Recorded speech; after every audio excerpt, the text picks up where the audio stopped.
We're going live. Hey, how you doing? We're going live. Good morning, everybody. It's your buddy Uncle Bruce here.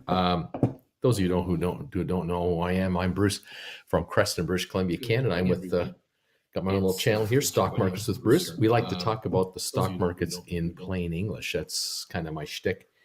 Try to explain to you what's going on in the big world out there in a plain English kind of way, and it's easier said than done sometimes. Cheers. Cheers to all of you around the world who watch me. Let me know where you're watching me from today. Send me a message. I've got the chat wide open for members and non-members. If you're a subscriber to this channel, say hi to us. If you're not a subscriber, say hi to us.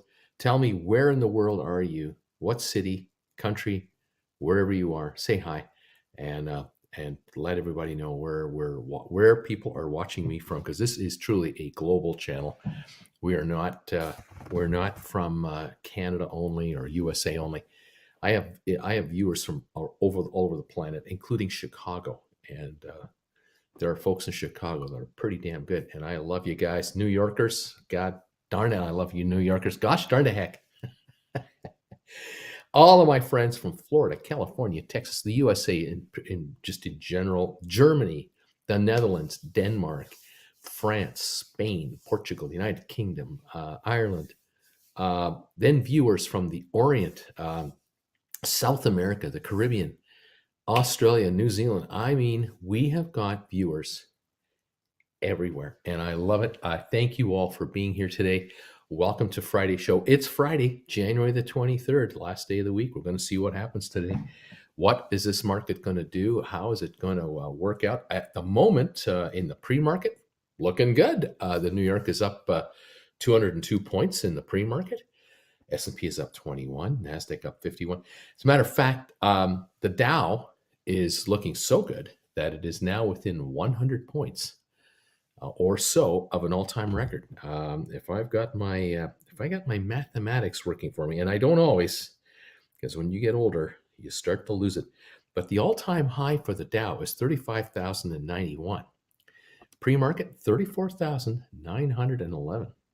200 points. So about 200 points away or so. If we get 100, we'd be at 35,012. And if we got 180, we'd be about there. So 180 away from an all-time high for the Dow after Monday's drop of 930 points at one point. I think we ended up with a 700-point drop. It's been uphill ever since on the Dow. S&P at 2120, up 2125. NASDAQ up 52. Those are approaching record highs, if not already there. Crude is down 12 cents a barrel to 71.79. We're watching our favorite stocks as always. Today is the first day of trading for Matterport. Gore's Holdings is no more. The stock is now known as Matterport. Getting kind of exciting around here. So we're looking forward to seeing how things work out with Matterport. There it is right there. Matterport Inc. is 1470, up 23 cents in the pre-market. That's using my MarketWatch, using marketwatch.com. 1470 on a volume of 10,000, up 23 cents. After we had an okay day yesterday, the shares yesterday were anywhere from 1372 to 1477. And we had an up day at 1447 with a 75-cent gain yesterday. We were up over $1 at one point, and we closed at 1447, right? Now 1470 on the pre-market. Another one has turned from SPAC to regular public company. I am really excited about this Matterport listing.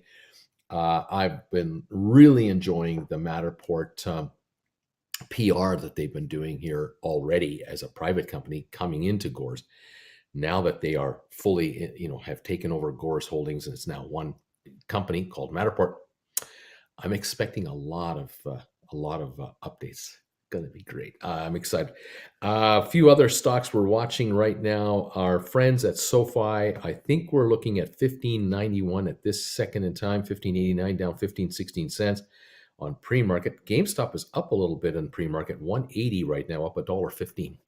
Again, I'm just looking at MarketWatch pre-market quotes right now. That's all I've got. We're going to keep an eye on these as we always do to see just what is in store for us today. Um, yeah, exciting stuff, man. This is neato things. Okay, there you have it. Other talk this morning that I've noticed on the stock market channels. The China thing. Yikes, yikes, yikes, yikes. Oh man, those guys are really screwing it up. Um, I cannot emphasize enough. If any of you have in any way any stock to do with any Chinese corporation, run, Forrest, run. Just get out, sell out, run away, stay away, avoid, avoid, avoid. There's a couple things going on. The Chinese are cracking down on any company that is listed overseas, especially in the US. They're finding excuses to come up with national security reasons. They're coming up with social media reasons. They're coming up with whatever you want to call it reasons. In effect, what's happening is the Chinese government, which is run by about, I don't know, 100 guys, no women, just men, run by a real small group of absolute henchmen at the top, who then have all their underlings who just robotically do whatever they say, stupidly, but they do it. They are, in effect, closing their country out. They're closing off to the outside world, and they're trying to stop foreign influence from coming into China. And the way you do it, of course, is you control the media, which they do. You shut down places like Hong Kong, which they've done. You pass laws that are so vague that no one knows what the hell they are, other than those who rule the roost. So you say that you just thinking about what the Western world is like, that's a crime against your state. You're automatically going to prison. You're automatically bad news. So don't even think about not thinking about how great China. In any event, they're just shutting everything down systematically. That Hong Kong is being completely cut off from the outside world. It's only a matter of time where countries will stop flying in and out of Hong Kong because they're going to be afraid of their crews being arrested for being agents of foreign governments. I mean, it's just getting paranoia to an nth degree, and China is shutting everything off. And yeah, you could say I'm overreacting, but this old guy kind of was around, during the East Germany thing, and just basic history from the 70s and the 80s of East and West Germany.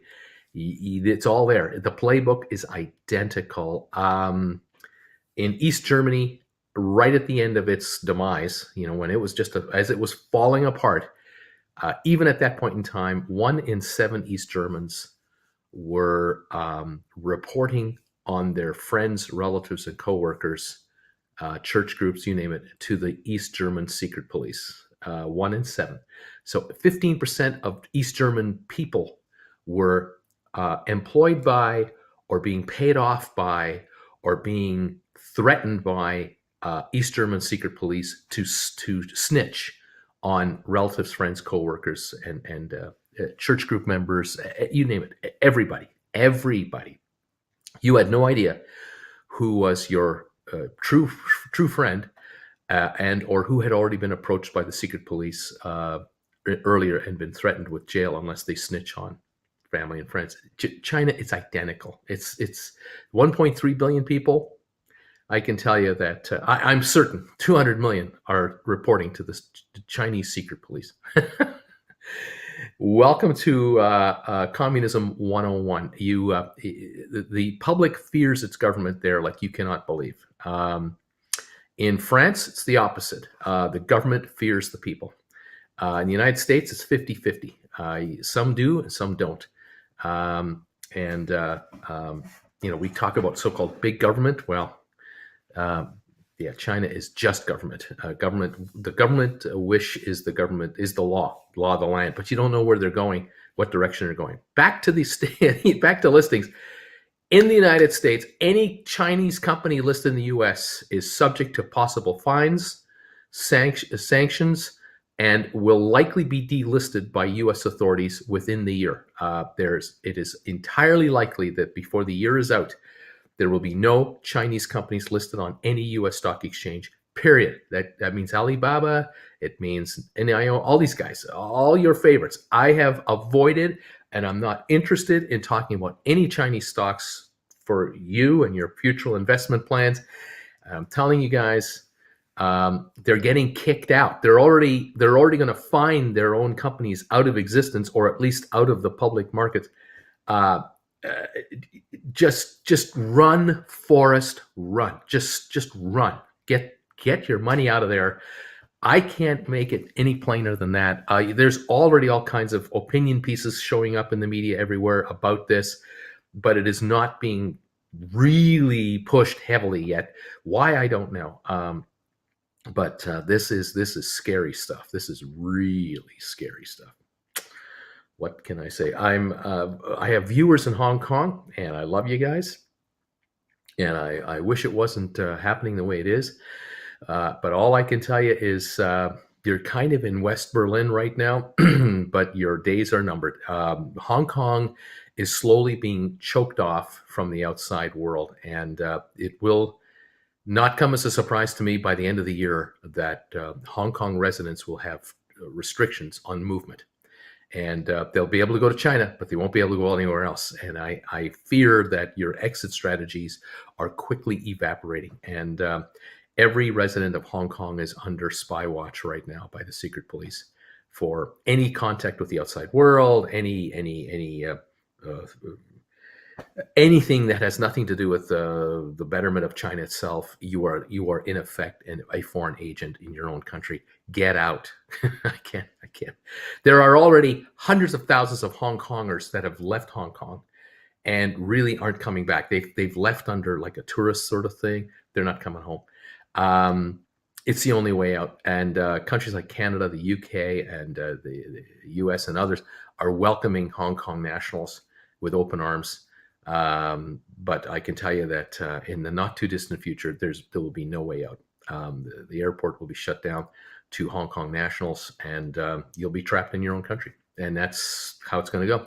And the indoctrination of the children is the scariest part with respect to the educational system. It's boy, is it ever scary. So many of you have no idea. You have absolutely not a clue as to how it starts at age 2 and up with regards to the children being brainwashed by the regime. And if you try to unbrainwash them in the evenings, when they come home from school, and then the kids talk to other kids in class, it comes out that, oh yeah, mommy and daddy think this is bullshit. Mommy and daddy are arrested by the secret police. They're just not there. The kids are put into foster homes, and the parents are gone. Nobody knows where they are. They just disappeared. Apartments are empty. Food in the fridge is rotting. No idea. Nobody knows where they are. No one's heard from them. They're gone. They're now in camps getting re-educated themselves. Never to see their children again. Scary, scary, scary. And I just can't emphasize this enough. And this is going on in 2021. This is situation normal. All governments know it. Every politician in power at the national level is aware of this, and they will not talk about it because they don't want to piss off the Chinese. It is absolutely scary and intimidating, and it's ongoing. But hey, I'm just a 65-year-old guy. I'm not a politician. I have no power. I'm just an old man ranting. So don't worry about me. What the hell do I know? And of course, if it's not in the front page of the New York Times, well, then it's not real. If it's not in the front page of the if it's not on Fox News every 5 minutes, then it's not real. Of course, then I'm making it up. And so believe what you want. But yeah, scary, scary, scary. I was so relieved in the 80s and 90s when Hungary collapsed, Romania collapsed, the Czechoslovakia, which is now the Czech Republic and Slovakia, collapsed.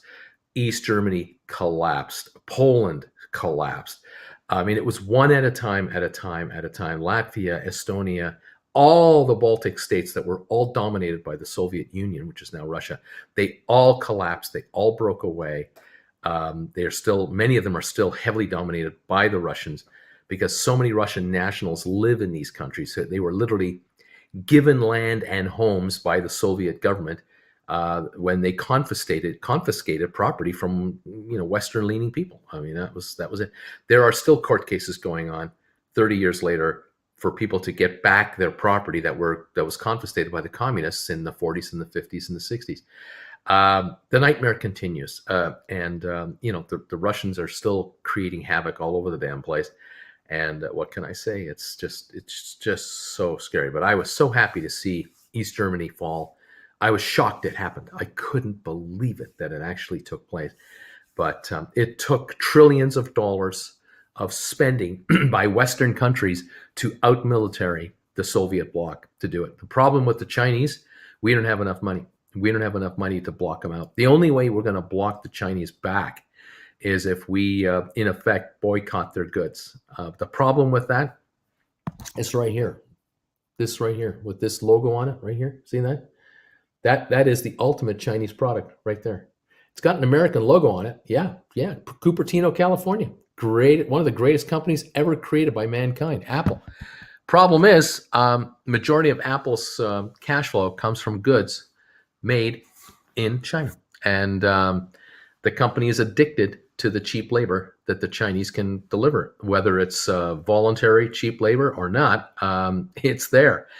And the company, even if Apple were to say, we're going to completely get out of China and manufacture outside of China completely, it'll take them 10 years to do it. They can't do it like that. Impossible. These machines right here, these massive iPads that we love and our computers, hey, we're all addicted to this stuff. I mean, this clicker right here, I'm sure this little thing right here is made in China. Everything we touch is made in China. The only way to defeat these guys, we have to cut them off. It's not going to happen. We're too greedy. We're not prepared to pay the price, and they will flourish. They will take advantage of our weakness, our flabby bellies, our flabby underside, which means we're cheap people, because we have excuses to be cheap. We have excuses. We're not going to hold back our lifestyle, and I'm not going to sacrifice unless someone else sacrifices too, and on. So the only way to do it is the government legislated, and have to admit there are tariffs in place on Chinese goods, but it's not going to stop it. And so anyway, it's scary stuff. It really is scary stuff. Anyway, there you go. That's just Bruce, the old man, ranting and raving. Sorry to go that direction, but this will not stop. This whole thing is not stopping. I fear for Taiwan. What I worry about is that the Chinese military will make a move on Taiwan and cut it off, and the Americans will not interfere because the Americans are quickly backing away from protecting its allies in that region. I just fear that. I'm not saying it's going to happen, but I fear it. I don't see the Brits being able to stop them. Certainly not. I don't see. I know Taiwan has got a lot of military, everything, and that's what's kind of held the Chinese off, because the Americans are giving Taiwanese military all kinds of assistance. But you cut the island off with an embargo of ships, and you won't allow any container ships in or out. That starves the island eventually, because eventually they'll cut the air routes out with Chinese fighters and jet fighters. I mean, it's just a matter of time. It's a military intervention that's coming.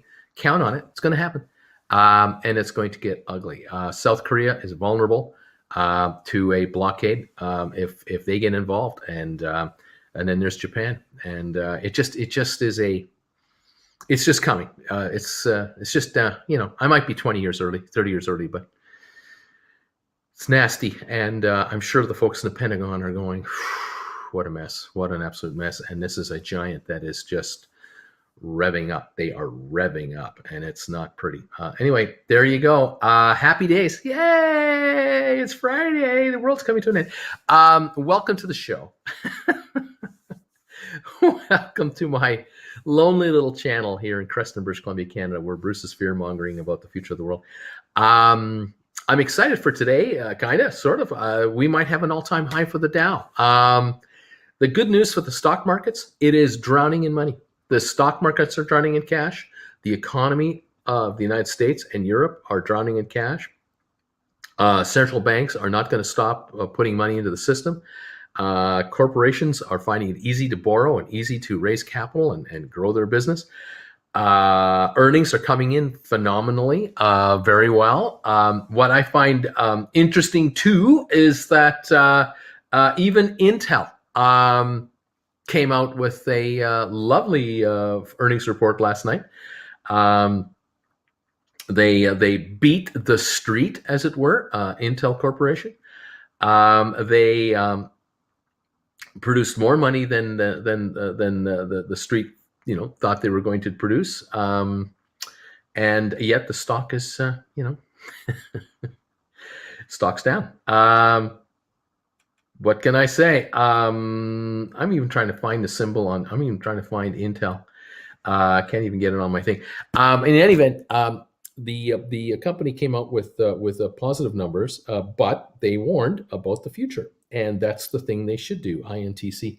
That is exactly what they should do. They warned about the existing world at large, and that it is, the chip shortage is real, and it's going to be another couple of years. And Intel, they're doing relatively well financially, but the analysts are going, but they're not going to do as well as others. And I'm thinking, you guys are just pricing the stock to perfection, and you're going to blow it. There are analysts who are underestimating Intel's ability to make money. And so the stock's off $1.54 this morning. I personally think this is a buy. I think this is a heck of a buy. The stock is trading at 12 times earnings, 12.5 times earnings. It's trading at 1/3 where it should be trading at. $150 a share. That's where I think this should be at, but it won't get there right now. The consensus of analysts and pundits are that Intel is not firing on all cylinders, and so the stock should be avoided. And I kind of go, why'd you turn it around and go? They're firing on 6 of 8. They're going to fire on 7 of 8. Then they're going to fire on all 8 of 8. And this is the time to get in. When everyone's saying to get the heck out, this is when you do get in. But you can't. The consensus on Wall Street is consensus on Wall Street, and they got their little club over there, and they're ignoring reality. The reality is that this company makes money, a lot of money. This company is also on a buying binge. They're expanding existing plants. They're the favorite of the U.S. government. They're the darlings of the Washington. American-based company with American plants, overseas as well, but also American-based plants that are expanding with government aid.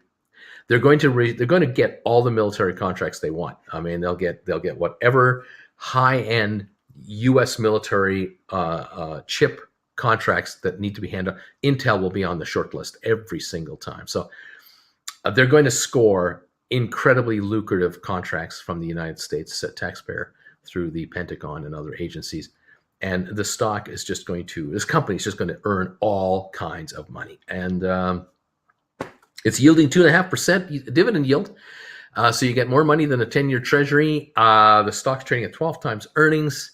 And there are more skeptics than pluses, which means the stock's cheap. Now, how long it stays cheap is the question. Just like Goldman Sachs. How long will Goldman Sachs stock trade cheap? That is the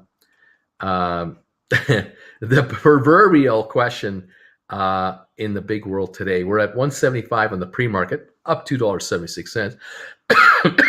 The stock's trading at 6.8 times earnings. 6.8 times earnings in a stock market that is overvalued by a ton. Shockingly shocking and incredibly incredible, but yep, it is cheap stuff. See if I can get this to come up over here on my little machine here. I'm not sure if I can or not. There we go. Okay. The S&P futures right now, they're up 20 points this morning. And I'm not sure how to find this info, but I would love to know. I know it's out there somewhere. I'd like to know what the PE multiple is of the S&P 500 index. Does anyone have that handy on any of your trading platforms? Let me know what that is. But I believe it's quite high. And Goldman is trading at 6 odd times earnings. I believe Goldman Sachs is at least half price. It should be trading at 12, 13 times earnings at like the minimum. But maybe even 18 would be more reasonable, or 15. But in any event, the Goldman Sachs stock is unbelievably cheap. It's shockingly low. But I don't call the shots over there. And I can't understand why there aren't analysts yelling from the top of rooftops about Goldman Sachs stock. I really don't understand it. I'm having a like I'm just dumbfounded. I will say this, that under Market Watch, as far as analysts go, the analysts are saying that there are 17 buy recommendations on Goldman Sachs. There's one overweight, which is a positive. There are 7 holds or so, 7 or 8 holds, one underweight, and one sell. And there's actually an analyst who says sell this stuff at $3.75 a share. They're trading at 6 times earnings. I'm just like, what? Weird stuff. Anyway, earnings per share right now, $52 a share earnings. The estimate going forward, they're saying only $37. I don't know how they can predict a cut in earnings. Goldman Sachs is firing in all cylinders, and business is good. Money is plentiful. Infrastructure program coming. My gosh, are we ever on our way? But anyway, I don't know. I just guys go. I don't know, guys. I don't know what numbers you're looking at, but the numbers I'm looking at are pretty juicy here for an interesting company. The high price target for the stock, $540. No one is predicting this stock to go over $540 a share. That means 7 times earnings. That's it. They're giving it a 7.5 times earnings. It's unbelievable to me how low this is. There are some analysts thinking it'll be as low as $330 a share. You make $50 a share profit, and your stock can't trade more than $330 a share. I don't know what planet these guys are on. I don't know what they're drinking. I don't know what they're smoking, and I don't know what they're eating. But it's food not available to the rest of us. I'll tell you that right now. Anyway, there's my my take on a few things this morning. Some are wacky. Tokyo Olympics, talk about wacky. No fans in the stands. We're going to be watching events. I have to tell you, as an old man, and I don't know if this bugs any of you. Let me know if this bugs you. Tell me. I'm going to ask you this question. When you are watching sporting events on television, where there are over the last year there were no fans in the stands, did it not bother you that when you were watching events, you heard all this crowd noise and there was nobody in the stands? You remember all those NFL games during the season, and the basketball games, and the baseball and the hockey? There were no fans in the stand, but you heard the crowd noise all the time because they piped it in. Did that bug you? It bugged me to no end. I had to mute my television all last year because I just can't stand it. I cannot stand the BS of you trying to fool me that this excitement is existing. I know what's going on. I know that they're having these meetings with their marketing people and their PR people, and they're going, yeah, this is the atmosphere we want to create. We want to create excitement, and we want to create normalcy and all this stuff. What does it do? Well, I'll quote a line from Ghostbusters. You remember in Ghostbusters at the beginning of the movie when Dr. Venkman was doing the experiment with the young girl and the guy in his little laboratory there, and he would ask them. He'd hold up a card and he'd say to the girl, what design is on this card? And of course the camera's behind him, so we see what's on the card. And she goes, a bunch of squiggly lines, and he's going, you can't see this, can you? How do you do this? Is incredible. He never shows her the result, and he congratulates her. Then he goes to the young guy and says, "Okay, what am I holding on my card?" And the card is a figure 8. And the guy goes, some lines going up and down, and he goes, "No, sorry, wrong." And he shows him the card. It's the number 8. Sorry, wrong. And he hits the little button and he zaps him because he's connected him to some electrodes. And he zaps him so the kid's gum falls out. Then he goes to the girl, asks her something. She's completely wrong. He said, "That's incredible. It's you're 4 for 4." Then he goes to the guy. He's going, "How you doing?" He says, "Not too good, really." He says, "Don't worry, we only have 54 more to go." And the young guy's getting all upset, and he's saying, "What is this? What is this for?" And Venkman says, "Well, this is a test to determine how negative reinforcement works on people when when we have these tests. The effects, I'll tell you the effects. It's pissing me off. Well, this is exactly what this old man is saying to the networks out there who pipe in all the crowd noise. It pisses me off, and I think it probably gets to a lot of you guys as well.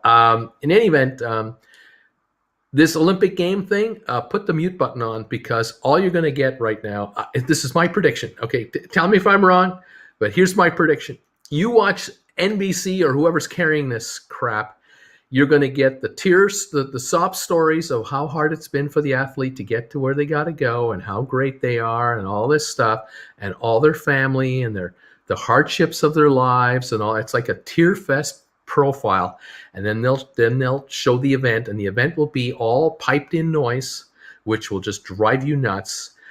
Canadian thing is exactly the same. In Canada, we copy the Americans to a T, and I can tell you that the older you get, the more it upsets us that we get these schlock profiles of these people to try to humanize them to us and all this. And they do these. I'm sure they're doing these marketing studies behind the scenes to figure all this stuff out, that, we got to pull at the heartstrings and we got to get them all emotional about these athletes. I couldn't give a crap. I want to know who's the fastest runner, the highest jumper, someone who can throw a javelin, who can hang on the longest for in a marathon race. I want to see physical endurance. I want to see the athletes at their best. I don't want to get to know these people. I don't need to know these people. It matters not to me. And show me the sports, don't show me the schlock. But you're going to get the schlock, and you're going to get the piped in noise, and you guys aren't going to watch. I can tell you right now, the ratings for this event will be the lowest in history. They've been dropping every 4 years as it is, because it is just so over commercialized.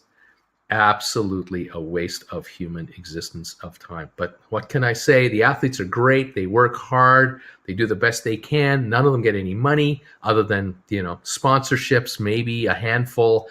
Their Olympic committees, they get a, stipend.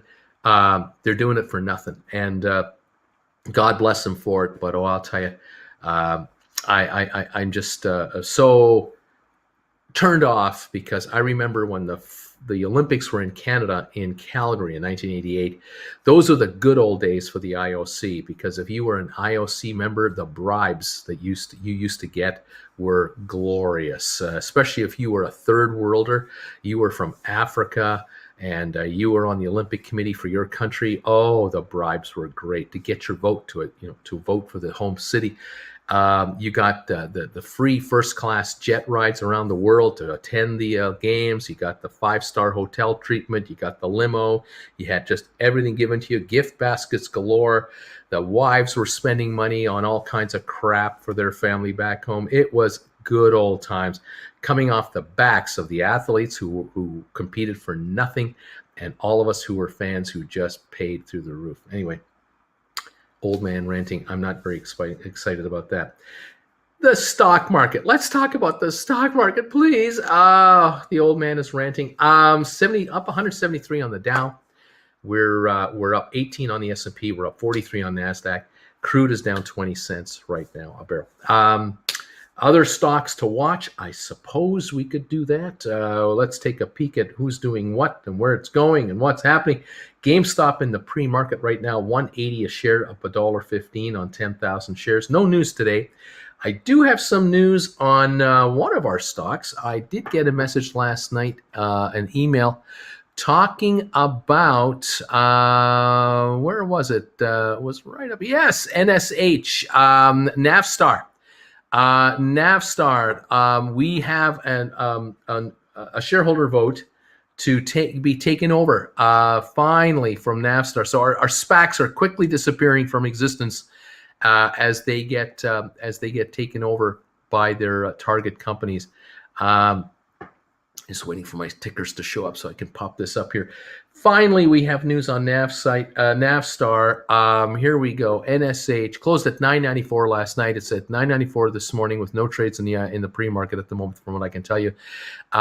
We got the word that they're going to be taken over by Spire. It's going to be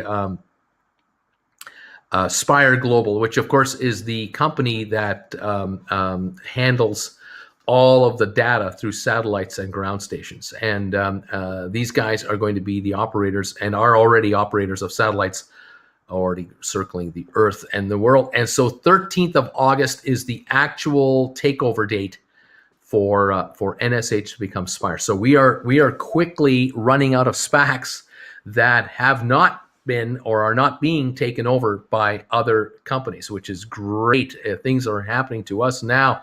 Sykestra is coming up. Sykestra is taking over Starboard Value Acquisition Corp. That meeting, I believe, wasn't it just coming up next week? I'm trying to remember them here. Shareholder vote coming up on the 28th. That's right, in 5 days. So that's next Wednesday. Starboard Value will become Sykestra. CYXT is going to be your new symbol for Sykestra. CYXT.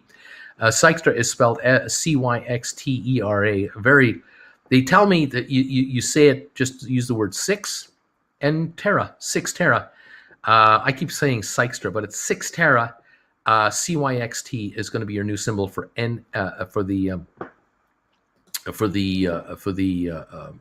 Starboard Value. Excuse me, Starboard SVAC. So things are happening to our stocks as they are converting over to the new companies. Double check over here. We've got Vector Acquisition Corp. That is going to become a Rocket Lab, and that one. Didn't we have a date on that one? Yes, August 20th for that one. That's a month, not quite a month from now. So that's another one that's shifting over. And say goodbye to all the SPACs. We won't have any SPACs left. We'll have just publicly traded companies. And now we can just complain about how they're not doing so well. Yay! We can complain like anybody else. Fifth Wall Acquisition closed last night at $12.67. What a day. Oh, actually close to $12.35. $12.67 is the pre-market right now. Looking up another 30 cents. Looking great. Happy about that. We don't have a date for that takeover because that is the one we're expecting in a month or so still, or two. We'll stick around for that, obviously. 23 minutes till the opening. We've got SoFi right now at $15.85 on the pre-market on 154,000 shares. I have not seen any news anywhere that I'm aware of. Nope, I don't see anything there, and I don't see anything there. So we're waiting for any kind of updates. SoFi has had unbelievable options action on it the last 3 or 4 days. Lots of action. Options expired today. It'll be interesting to see how this stock reacts. Matterport is now trading at $14.70, showing a 23-cent gain. I think this is accurate, but I'm not 100% sure. Again, it is just a mystery of life as to what's going on.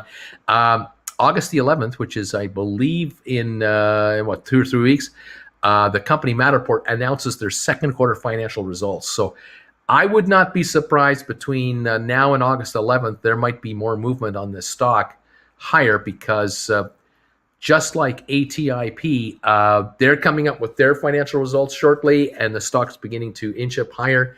Matterport on August 11th will be telling the world how they're doing and what their plan is. I'm expecting some good stuff there for the stocks, for the shares future. ATI Physical Therapy, speaking of those guys, they're at 809 on the pre-market, up 6 cents from what I can see. I'm assuming this is accurate. Again, I'm guessing because some of these stocks don't trade much in the pre-market, aftermarket. So we'll have to just wait for the opening to really get a handle on where we're at. But it had a good day yesterday, so we'll hope for a continuation on that.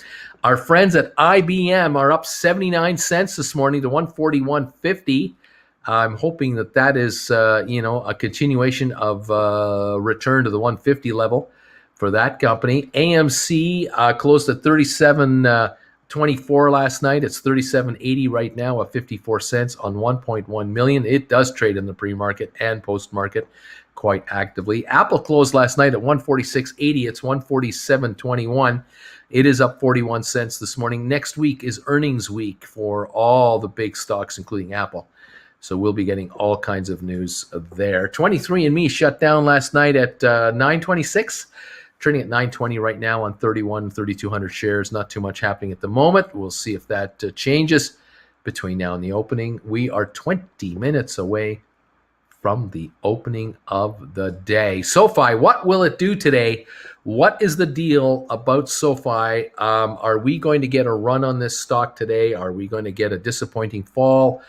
Just what is happening? Is there a big move slated at any time? We know earnings are coming out on SoFi in the not too distant future. We'll be following all of that. They are heavily promoting that they're bringing out their earnings with a conference call. They're heavily promoting this. So I just get the impression they have something good to say to us. Let's see what happens. Tons of SoFi call options expired today at 16.50 and 17 as well. Tons are going to expire. That is true. What's your opinion on Bitcoin? I don't really have an opinion on crypto. I'm not a crypto guy. I'm not a crypto expert. I'm aware of crypto. I know it exists. I don't know how it works. I don't know how they determine the price of crypto. I don't know who does it. I don't know where I can point you to the market. I am. It is something in the cloud, in the ether, and I just, being so old and being so ground in, if you can touch it, it's real. If you can't touch it, it doesn't exist. I'm kind of halfway there and halfway not. I know a lot of you are into crypto. You have some of it somehow, some way. I don't know how you buy it. I don't know how you sell it. I don't want to know. I'm just not a believer in it, in that I worry for crypto holders and players that crypto is the perfect entity for eventually for governments to completely track. And as many of you were probably, what was the word I'm looking for? You were probably attracted to crypto because of the anonymous nature of crypto. That was the thinking, that no one would ever know what you're doing with it. Of course, ransomware guys in former Soviet Union countries, they're thinking crypto is perfect for ransoming people, to blackmail people. But I actually think that it's the reverse. I think that sophisticated governments, G20 governments and others, have already created software programs that track all cryptocurrency transactions, but they're not letting on. They're not going to let on. Why would you do that? I believe that the CIA, the FBI, the secret police of many countries have already cracked the code for crypto and can track every transaction. And all they're doing is laying in wait for tax cheats and these ransomware guys that quietly they will, off the record, eliminate them from circulation by seizing their assets, shutting down their websites, making life miserable. And I just get the impression that if you're hiding taxes from your government and you're using crypto to try to be anonymous with your money, I don't think it's going to work. I think that these transactions are traceable, and that you might get an audit, but you won't know where it came from and how it got to you, and they'll never reveal how they did it. But I think it's through the crypto business. But in any event, China has definitely signaled to the world, and I've mentioned this a couple times in the last 2 weeks. China has signaled to the world that they are not interested in their nationals being involved in the crypto market. And any way that a Chinese person, a person from China, can access the outside world without Chinese government oversight is not going to be tolerated, because the Chinese government has to completely control every aspect of your world, who you talk to and about what, especially outside the borders of China. So crypto is in effect, has been banned in China to almost a 99% level, and it will completely be illegal to do anything with crypto in China for a national of China. It'll become a state law that, even if you transact it or even get a quote on what it's worth, you can go to jail and just disappear. You'll be in a labor camp somewhere. So what are the I don't like the future of crypto from certain angles. I can see how China has its angle, but I have a suspicion that with Janet Yellen and others in the Treasury, senators and others, I think it's only a matter of time between the U.S., the U.K., the EU, all countries of the world that have a income tax-based type system. They're going to crack down on all transactions on crypto. They're either going to shut it off or they're going to make it reportable, and they're going to track every transaction. And if you make any money, you buy crypto and then you sell crypto by using it, the difference in value will be a gain, and you will be taxed at that gain. And I think they'll already know the number before you declare what your number is. This is just this old guy. I could be completely off base here, but oh boy, I'm really wondering. I don't know. So what can I say? Here we go. Mitch is saying you're dead wrong about AMC. You have zero clue. You're an old man. There you go. Well, I admit that I'm an old man. I beat you to that. But AMC is AMC. Apparently, I have no clue about AMC. Well, okay. AMC is alive and well at the moment. Congratulations to all of you out there. I hope you're making lots of money on your AMC. Hopefully, none of you who are here today watching me are sitting on $76 stock or 70, whatever the high range was on AMC. But 72.62 was the high. Hopefully you didn't buy it in the 60s or the 50s or the 40s, but it is 37.24. And yesterday's close, it is now 37.67, and they're alive and well. But they have cut themselves off from being able to raise any more money, and that is a problem. That might become a problem. By not being able to issue stock from Treasury, they can't raise more cash. Without raising more cash, they can't pay their bankers off. Without being able to paying off the bankers, they're going to eat up the cash that they're sitting on. And as they eat up the cash they're sitting on, they're going to need more capital.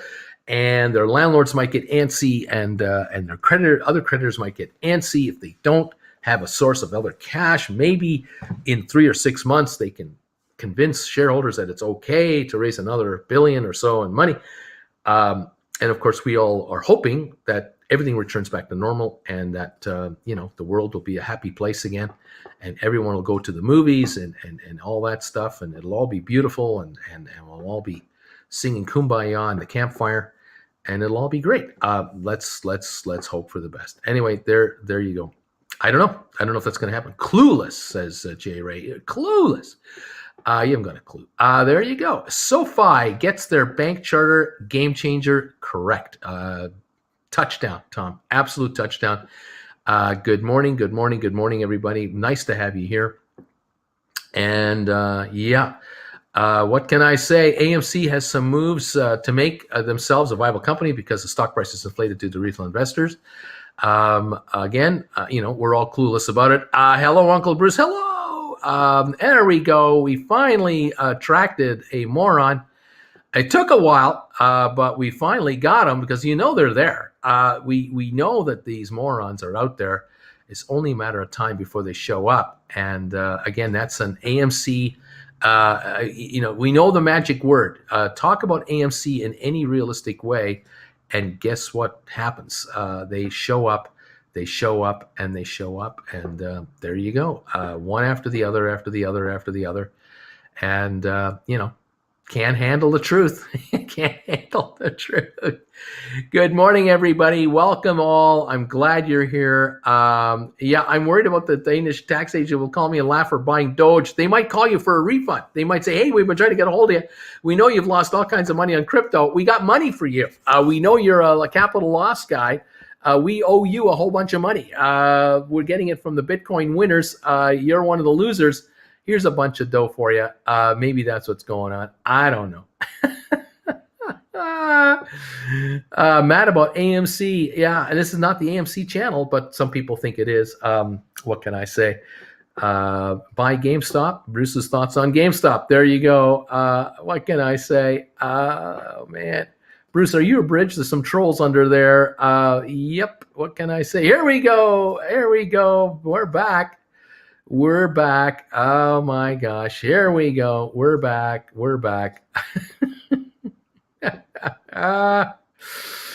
Oh, yeah. What can I say, kids? It is what it is. It is what it is. There you have it. Okay. What do we got? 10 minutes until the opening. Right on, folks. We're coming into the opening here. And let's see what's going on. Is there any instance where they could be declined? Well, I mean, theoretically, sure, but I don't think they will be. I'm sure they have the right personnel in the place. They have, I'm sure, given enough assurances to the banking regulators that they know what they're doing. It's an 11-year-old company. It's not like they just started in a college dorm in the last 15 minutes. They've been around a while, so I kind of get the impression that it'll go through. They have some pretty senior staff in there, folks who are certainly eminently qualified on how to run a bank. They're going to likely keep the management of the existing bank they just bought on board, so they'll be all right, and they'll get their charter. And with their charter, they will become a full-blown banking institution, which means they can now utilize their own capital. And here we go. It's a heritage stock, perhaps. Yeah. What do you think about the Lord of the Rings? I've never seen the movies. Never seen Lord of the Rings. Ever. I've never seen Avatar, ever. And what's my interest level? 0. That's how old I am. Sorry.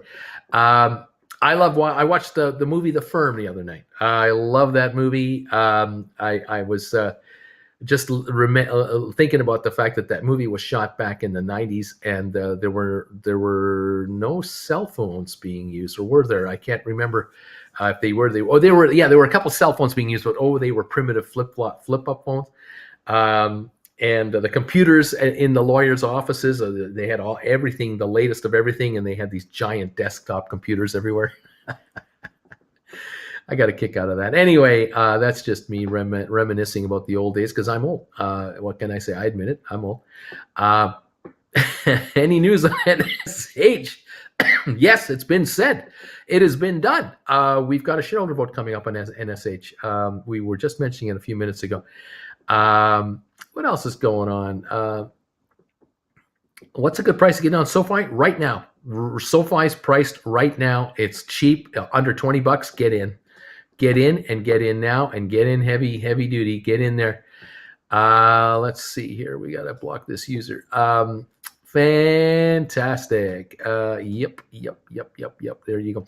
Anyway, folks, I'm going to shift the chat from the public to private, because of course we're beginning to get visited by what, and that's why this channel is on a setting with members to try to avoid these kinds of goofballs that come in here who just have a vendetta against this channel.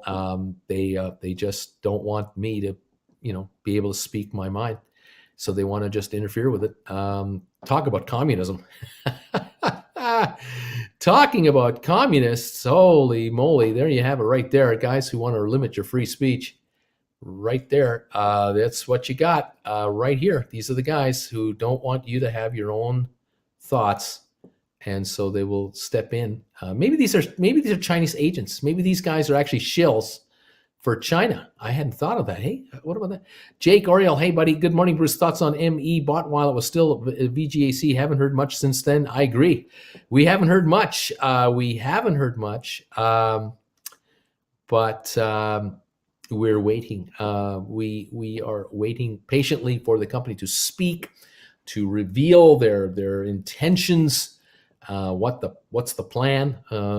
And that's where we're at right now. 920 on the pre-market on 3,490 shares. We were up 6 cents yesterday. We were down all day yesterday, and we couldn't even get to break even until the last 20 minutes, when the stock actually broke up over the bottom, over the break even line, and held on. So maybe something's brewing here. We've been speculating, some of us, that something big is going on. We'll see what's going on here. Anyway. Yeah, let's see what's going on. Yep. Can you imagine you have so little to do in your life that all you're going to do is send spam comments? Yep. That's it. We have heard news on IBM. There's a split date. Haven't got the date. We're told towards the end of the year. I'm waiting for details. Still don't know exactly. What can I say? I wish I had that kind of time, says Joshua. They're an embarrassment to AMC holders is what they are. Well, they're embarrassment. They're an embarrassment to themselves. What can I say? Uh, what can I do? What can I do? Just I'm not going to not speak my mind. I mean, really? Okay. Thank you, everybody. Nice to have you here. Welcome one, welcome all. We're 5 minutes away from the opening. The Dow is still up 180 on the pre-market. We got S&P up 19, got NASDAQ up 48. That's where we're at right now. And oil down 20 cents a barrel. 23andMe at 920. No activity going on, really. SoFi, 1588, down 17 cents. GameStop, pre-market, 179.99, up $1.14. And that's where we're at right now. Those of you who are impatient because of your stocks, you're not investors, you're flippers. You should go somewhere else. You have to allow these companies a good 1 to 3 months to kind of settle in as publicly traded companies. After all, they've been private for decades. They've just taken over a public corporation. They're putting their staff in place. They're being trained by their securities lawyers on how to act and what you can and cannot do as a public company publicly. All of this is being worked out. And so you have to allow this time you have to allow these companies to go through this. It's just the way it is. 1590 on SoFi right now. What else? Matterport. I don't know if it's accurate. I'm showing Matterport at 1470. I don't know how accurate this is because there hasn't been a change at all in pricing. So let's just wait this out and see what's really going on. A lot of these quotes that I've been trying to give you for these pre-markets are on virtually no volume. So it's a tough one. We're going to have to wait it out and see what we get. So bear with me, folks. We're only 4 minutes away, not 3 minutes away from the opening. We're going to get started here shortly, and we're going to keep an eye on all of our favorites and see what the market wants to give us while we, battle trolls. Other than that, nothing much to worry about. Here, Bruce Matterport marks its public debut by digitizing the NASDAQ market site. Kind of like the sound of this stuff. I just love how Matterport is going to be, I think, a media darling stock. I really do. I'm really excited. I'm a flipper. I'm a day trader, but I know a good thing when I see it. And here you go. It can't be a successful day trader if you can't go long on a good thing. Let's see. When is a good time to buy GameStop? When the market's open. That's a good time to buy. Whenever it's open. Dave, MTTR hasn't moved over yet. Likely 9:30, 10:30. 1453 pre-market. We're showing options likely not till Wednesday, Thursday. I think GameStop floor is 155-ish. Your rant about China makes me feel bad. I buy loads of product from my e-commerce sites from Alibaba. What can I say? Webull locked up trading on MTTR. I'm sure other brokers have as well. We're going to find out when it opens up.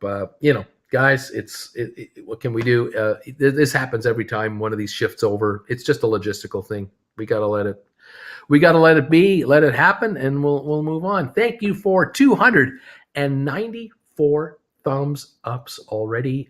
Thank you for this pre-market boost on the thumbs ups. I appreciate it. If you're able to hit the thumbs up button while you're watching me right now, give my channel some momentum. As soon as we get to 500, that really helps. For some reason, we just get a good boost. I love you for that. If you can hit that thumbs up button hard, we're at 312 now. Here we go. The more thumbs ups, the better. Promote this show through YouTube. We have to attract more followers to this channel. As we do, they'll hear the stories of GameStop, 23andMe, Matterport, ATIP, Gorse. They'll hear all the great things we talk about with these companies. The more people hear the good things, the more we'll be buying the stock because there's pretty good news here. 350 now in the thumbs up. Hit those things, nail that thumbs up, and get this channel some traction on YouTube. We're helping ourselves with more traffic to this channel. 364 now and climbing dramatically. Thank you, everybody. We've just had like 80 plus thumbs ups or 60 plus thumbs ups come in here in like 2 minutes. 366 and coming on. We are 1 minute away from the opening. We're so close. We can't stand it. It's so exciting. We're just about there. Let's see what the market wants to give us today. Hopefully a good run. 180. 38 right now on GameStop, from what I can tell you. So we're looking okay. 180.60 up $1.75 on the pre-market here. GameStop is popping up at the end of the day. 381 thumbs up and counting. Thank you for that. I appreciate it. Yeah, here we go. First time anyone can go behind the scenes in immersive 3D to explore the iconic space and experience a special moment behind the podium to ring the ceremonial bell. So it looks like Matterport might be. I don't know. Are they there? I don't see them. I see NASDAQ being welcoming somebody, but it doesn't look like Matterport.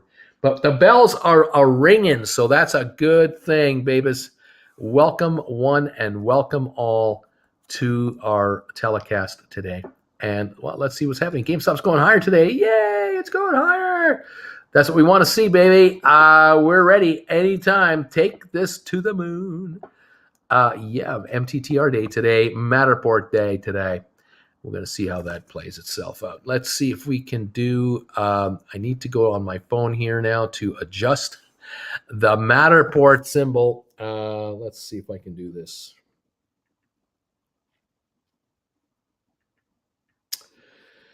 Matterport, still no results on my phone on Matterport, unfortunately. So I cannot give you a quote on there. I think I can give you a quote over here. Let's see if we can show anything here on Matterport. GameStop 181, by the way, up $2, 215 right now. SoFi at 1604, down a penny, if that's accurate, on 409,000, 1599 now in SoFi. There we are. And let's see if I can pop this up over here. If I go to Gore's holdings here, it shows 1447 Matterport. And that appears to be a gain. I'm not 100% sure on this. Just bear with me, folks. I'm trying to figure out what's going on here. Gore's last night closed at 1447. So I don't think we have an update here on this. I'm not sure how this is going to play itself out. We're just going to have to tolerate the, how it's going to work out. Okay, I got 1423 on Matterport, 1428 folks are showing. So some platforms have it, some don't. That's the issue. And we're kind of going blind on it. 23andMe at 932, up a nickel right now. We've got AMC at 37.70, up 46 cents. We have ATIP up 7 cents at 8.10 right now. GameStop 178.66, down 19 cents. SoFi $16 up, down a nickel. And the volume on 446,000 shares, 1598 now on SoFi. The Dow is up 172 points. S&P up 19. NASDAQ up 36. Oil down 18 cents. There's where we're at right now. Thank you, everybody. Let's see what's going on. Not tradable yet. Schwab has MTTR at $60. I like that. I like that quote. Let's go with that. Let's just go with Matterport at $60 a share. Let's put SoFi at 50. Let's put ATIP at 45. We'll call it a day. Happy weekend, everybody. You're all rich. Thank you very much. What's wrong with that? I'm good with it. I thought consensus was the thing we all wanted. Anyway, what can I say? I sold all of my ME when I was at 12, and I bought all SoFi. It worked out very well. Okay, sometime in the next hour, everything should open up with Matterport. SoFi does more before 10 a.m. than other SPACs do all day. AB is laughing out loud. Welcome, everyone, here. SoFi now, 1584, down 21 cents. We got GameStop at 177.70, down 115 on 63,000. Nothing going on here, just dead quiet, unfortunately. ATIP is up a nickel. AMC down 38 cents. 23andMe unchanged. Fifth Wall up 3 cents. Vector up 3 cents. Navside unchanged. Starboard up a penny. We got Home Depot up 2.29. Vanik is down 32 cents. IBM up 44 cents to 41.15 right now. Go IBM. The Dow is up 190 points. We're at 35,015. We're 85 away from a new record. 85 away from an all-time new high for the Dow. That's all we're short now, 35,034. We are coming into within 50 points, 56 points of a new record for the Dow Jones Industrial Index. And they're going to talk about it. Believe me, as soon as they hit it, these guys are going to talk about it. And it's going to be, confetti everywhere and hugs and kisses and anyway, dogs and cats licking each other.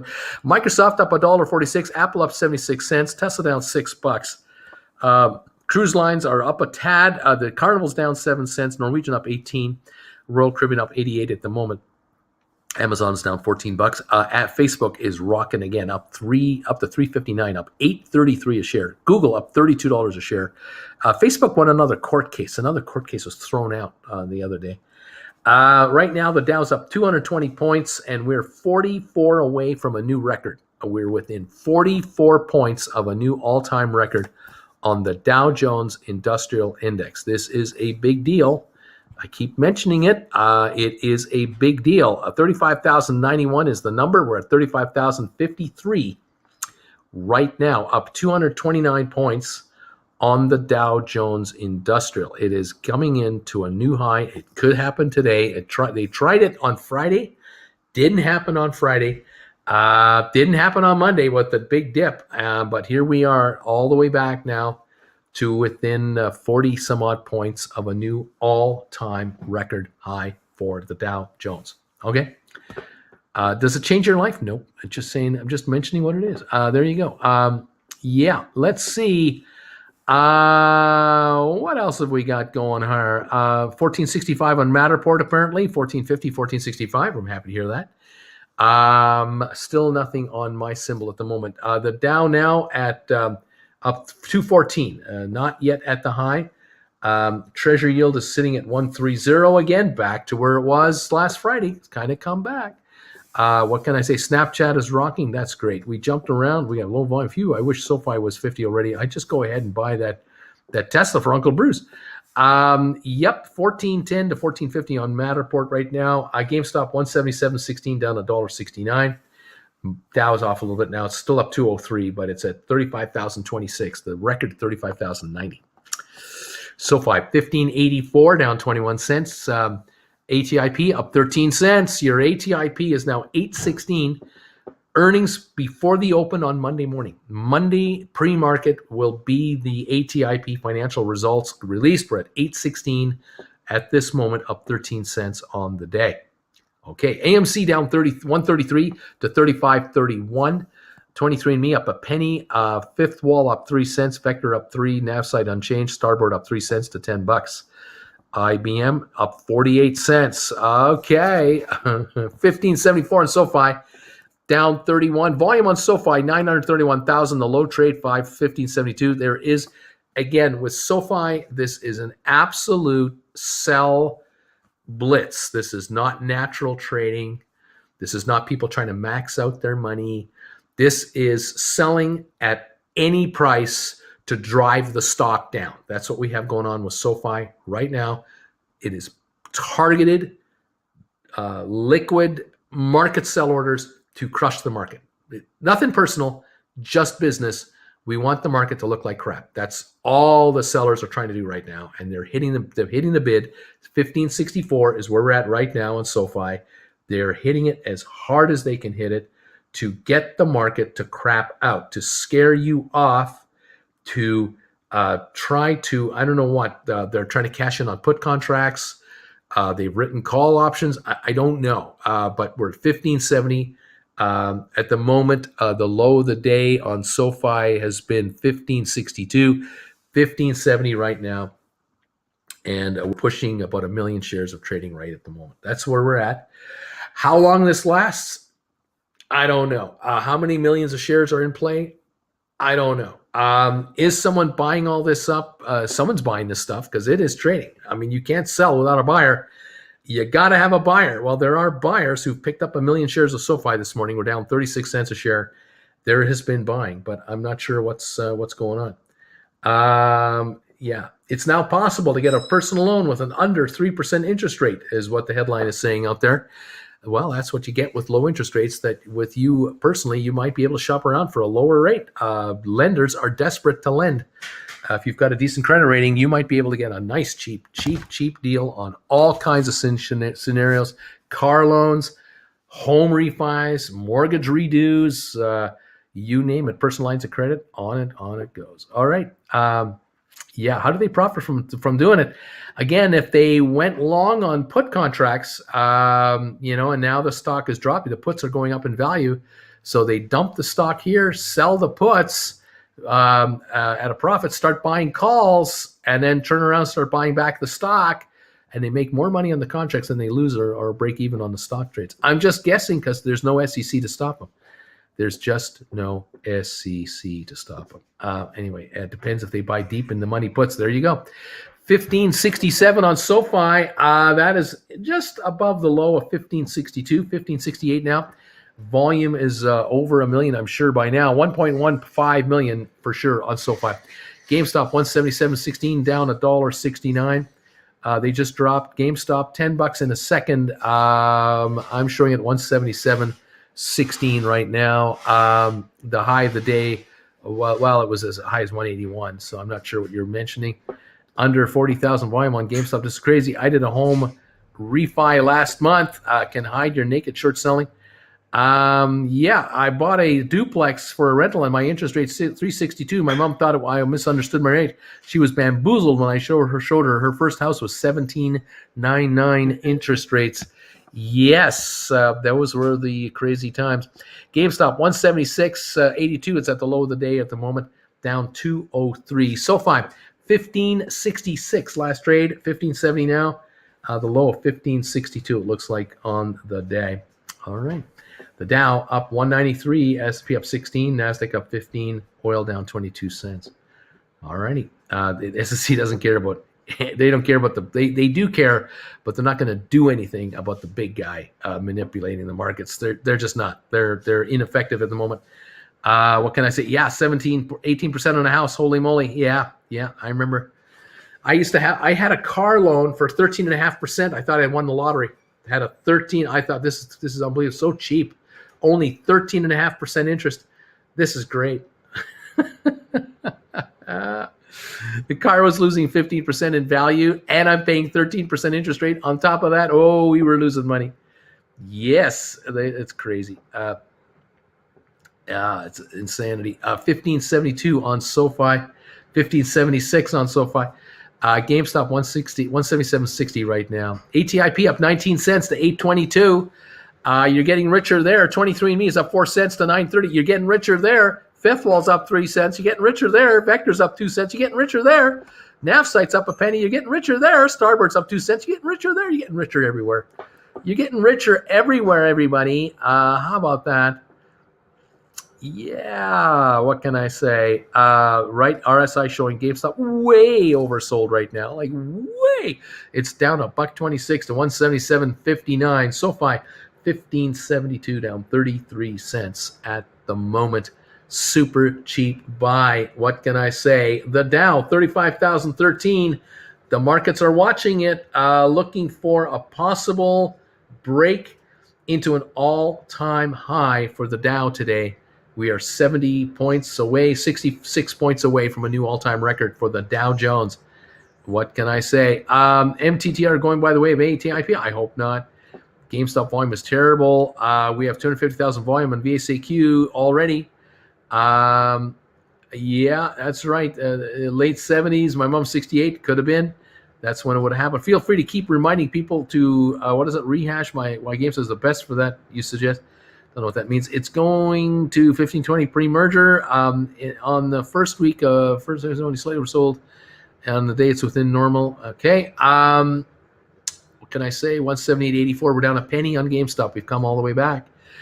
1580 on SoFi. We're down a quarter now. It's coming back. 1581 coming back up. ATIP up 34 cents now. 837 on your ATIP. AMC has gone green, up 46 cents. GameStop green, up 29 cents. SoFi down 20 cents at 1582. We got 23andMe up a nickel. We've got Fifth Wall up 3, Vector up 3, Navsight up 1, Starboard up 2. We got IBM up 78 cents, 141.49. We get the market going higher, or at least mostly the Dow was up 185, though it was up 220 at one time. How about that? Go ATIP, save my 1250 calls. They're coming for you. They're coming. We're up 30 cents now on ATIP. It's got a little spring in its step. Woohoo! There we go. Bruce, I want to get rich. Let's go GameStop. ATIP, that's right. It's up. It's up. It's up. Looks like the SoFi attack is over. 1580 right now. That will, I'm sure there are waves. We'll see. Is it harder for GameStop to go to 360 than SoFi to 30? Nope, it's just the same. It's all relative, my friends. The buying comes in, stocks go up. On GameStop nowadays, I bet you if we traded 10 million today, if we traded 10 million a day for 10 days in a row, GameStop would go up $100 a share. There's so little to stop it, but people need a reason to want to buy it, and they're not being given one, I guess, at this moment. I'm guessing. Anyway, there you are. ATIP up 28 to 831. GameStop up 40 cents. AMC up 11. Rock and roll. Let's see if we've got anything on Gores or on Matterport. Nope, I don't have Matterport showing actually anything here. Still don't have a quote on Matterport MTTR at this point. Nothing at this point. All right. SoFi 1577, 1578. Okay. GameStop 179.32. Yeah, we're higher.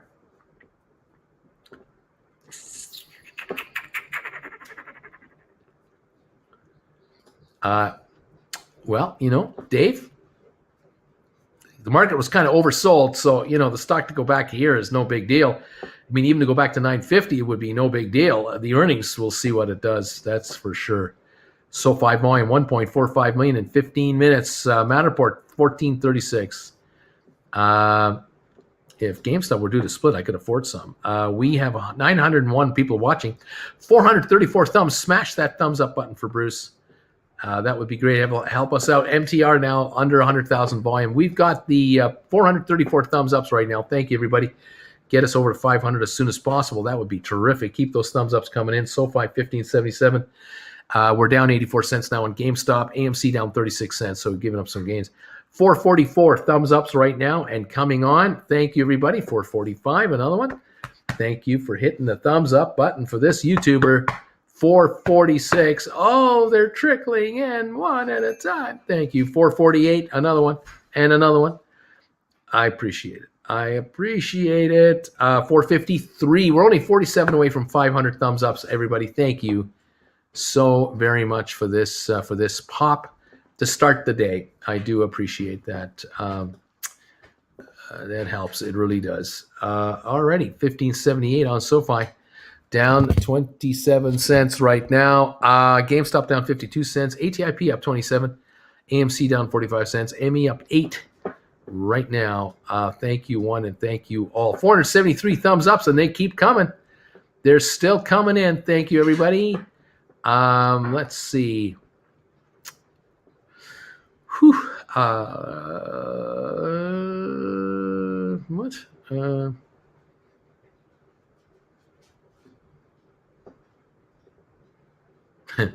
What are the possible outcomes of Russia increasing their rates versus EU going to zero, USA being what it is? No difference whatsoever. Russia rates are irrelevant to the world. I'm 2 shares away on GameStop from 200. Way to go. Way to go. Rocket Lab to have a launch schedule for 27th, just FYI. Let's see. I can't wait to see Bruce a year from now when he comes back from a private island. I'm so used to saying Gores. 1435 on Matterport. Short volume ratio on GameStop, 26.17%. MTR dropping a bit, no volume, and Manhattan has a bigger economy than all of Russia. I think Russia's economy is like 42nd in the world. It's puny. It's a nothing burger. I mean, they're nothing burger with nukes. Yeah, they're a nothing burger with nukes. That's all they are. They're just all they are. Do you want to take over Russia? I don't. I don't care about that. Anyway, yeah. What can I say? Yeah, Manhattan is worth more money than Russia is. 1570 on SoFi, up down 35 cents at the moment. 1572 now. GameStop down $1.02 at 177.83. ATIP at 830, up 27 cents. AMC down 87 cents. 23andMe up 11 now to 938. Yesterday we couldn't get to $9. We couldn't get to 905, 910. We just couldn't get to break even. Now we're up again. That's great. Fifth wall down a nickel. Vector up 3. Nav side up a penny. And Starboard at $10 up 3 cents. IBM up 88 cents, 141.60. How about that? Woohoo! We'll see how that moves on as the day goes by. ME on the move. Let's see. Good morning, Jen from John. Let's see. Grow potato, make potato juice, repeat. Okay. Wow. Let's see.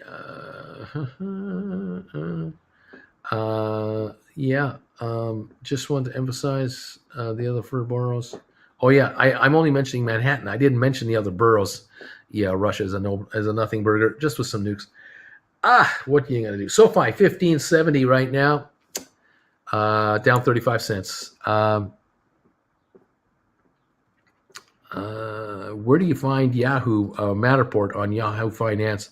I don't think it's available yet. That's the problem. I don't think we can. I know I can't get a quote on Matterport. I'm not able to get one right now. It's kind of wonky right now.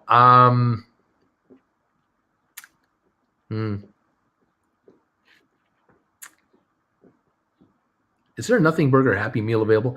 David, hi Bruce. What are some good call options for GS? Love the show. Thanks for all the knowledge. Goldman Sachs call contracts. Well, I think that the way I have been kind of mentioning it to folks is if you go long, I think that's the strategy you should employ is go way out there. I mean, go out there to next summer, way out there. The stock's at 375, let's say 374.99. So let's take a look at, say, June 22s. That's out there. I mean, no kidding. We're out there. Let's take a look at what kind of pricing you'd be looking at right now. I mean, if you bought 400s, you're looking at a $25 contract. If you're looking at 420s, you're looking at an $18 contract. 430s are $15 a contract, $15.50, $16. These are still, 50 above the current value of the stock. But remember, I'm calling the stock a 750 stock. I mean, even if they only reach 550, and you are into a 420 contract or whatever, a 430 contract, the stock goes to 550. You have a $120 contract.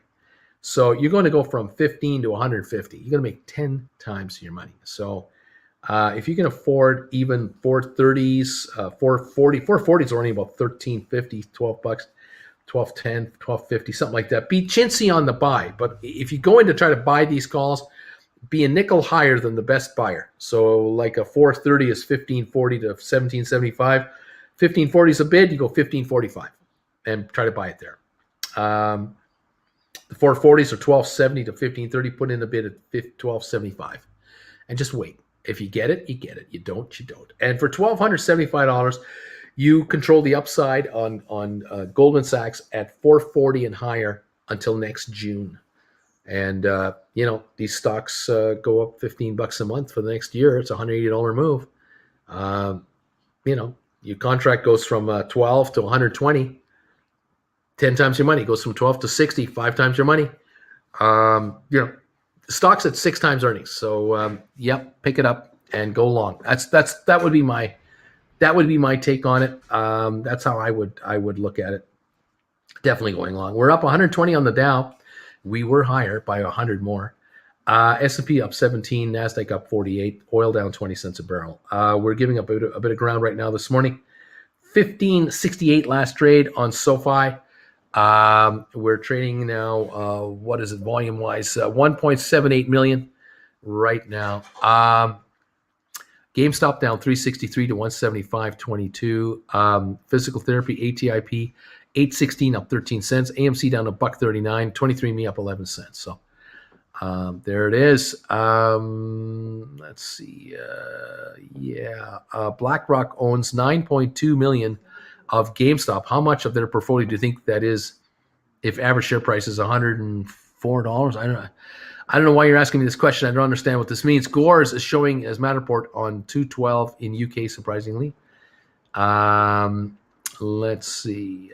It's a hard time for Uncle Bruce to entertain us when the stocks do what they're doing. What can I say?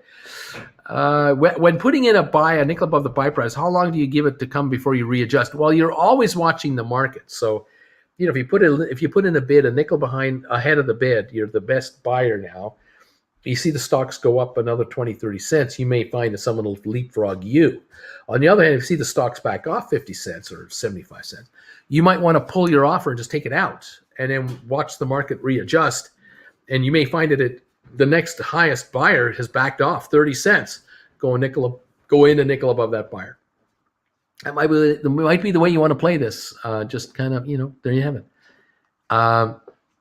Let's see. BlackRock is up 1,200% on their GameStop trade that just started at $40 average. Is that normal? Or hedge funds on this is just making money. It's nothing unreal about it. One thing about Americans is our media and freedom of speech allows us to make fun of ourselves a lot. So we grossly underestimate our own economic, military, political power on nations. Other nations feel it. Yeah. Matterport going full ATIP. Greetings all from British Chillin. Yeah, what can we say? This is ridiculous, man. GameStop should be volume in the millions right now. I mean, come on. 174.75. What can I say? Uncle Bruce, is it better to buy up stock options slowly over a time period or to buy in bulk? I bought 30 odd calls in one big chunk. There's nothing wrong with either strategy, Chris. There's nothing wrong. You just have to bear the timing. You have to handle it. If you're right, you're right. But if you're early, you're early. You bought a little higher than the market is gone to. So be it. You let it run. The hard part is hanging on in a down dip. In a down dip. The number one thing you want to do is be a buyer in a down dip. You want to be a buyer in a down dip. Okay, I have a little SoFi going into the week, and the rest can something up a rope. Laughing out loud, NDPC, 1570 on SoFi, down 35 cents. GameStop down 455 to 174.30. ATIP up 16 cents. AMC down 168. 23andMe up 11 cents. Not much else going on. IBM up 41. We're giving up a bit of ground here. Dow's up 116. And it's now 150 points away from the all-time high. Has not hit the all-time high last Friday or this Friday. A couple of shots, but nothing happened. All right. Well, I have zero faith in U.S. markets. If GameStop can be manipulated, then all prices can be manipulated. Well, earnings will ultimately win out in the end. Fundamentals will ultimately win out in the end. But, more buyers and sellers will make a stock go up. It's as simple as that. Join me tomorrow and Sunday, if you dare. We have 2 live classes going on. One tomorrow at noon Eastern, one Sunday at noon Eastern. We're going to talk about do's and don'ts in the market. Oh, my. Winning strategies new investors need to know. On Saturday, we're going to talk about what you should be doing if you are going to try to make money in this market. And on Sunday, common mistakes that new investors make. Well, you know what? It's not even new investors. All investors make these common mistakes. Not every single one of you, but it's surprising how many investors who have years of experience still make mistakes that again and again and again, and they don't understand why they can't make money in the market. They just don't get it. I don't know why I'm not making money in the market. I've got them. Saturday and Sunday, the do's and the don'ts. Join me live if you dare. Send an email to brucefarmer@hotmail.com saying, Bruce, I would love to join you live on Saturday or Sunday or both days. Please send me an invite, please. Send me a registration. I will send you an invitation to the classes, and you can make your payment through PayPal, and we'll link you in live with the gang. We do have a good time with it. It's a very good back and forth. You can ask me all kinds of questions. And this weekend, the floor is wide open. Ask me whatever you want to talk to me about in the marketplace, because it's not item specific this weekend. So if you want to talk to me about your options, you want to talk to me about writing options, you want to talk about writing put contracts, you want to talk to me about how stocks work, we're going to cover it all in these 2 classes, Saturday and Sunday. It's kind of like getting a one-on-one with me for a fraction of the price, because you're going to get 2 hours of my time, 2 to 2.5 hours of my time, as we talk about the markets in general and how to become a smarter investor and what not to do, what to do. I'm really looking forward to it. This is going to be very unstructured. It's going to be very wide open, and you're absolutely welcome to come on in. No questions about AMC, says DQ. Don't be talking to us about AMC. Never be emotional. There you go. Yeah, never pee your pants. Yep. Make sure your diaper has been freshly changed before you start trading. These are little tips that maybe may or may not be in the class. Matterport, I'm not worried about it dropping a bit, just some people taking profits before the weekend. Let's see. What else is going on? Man, oh man. Yeah.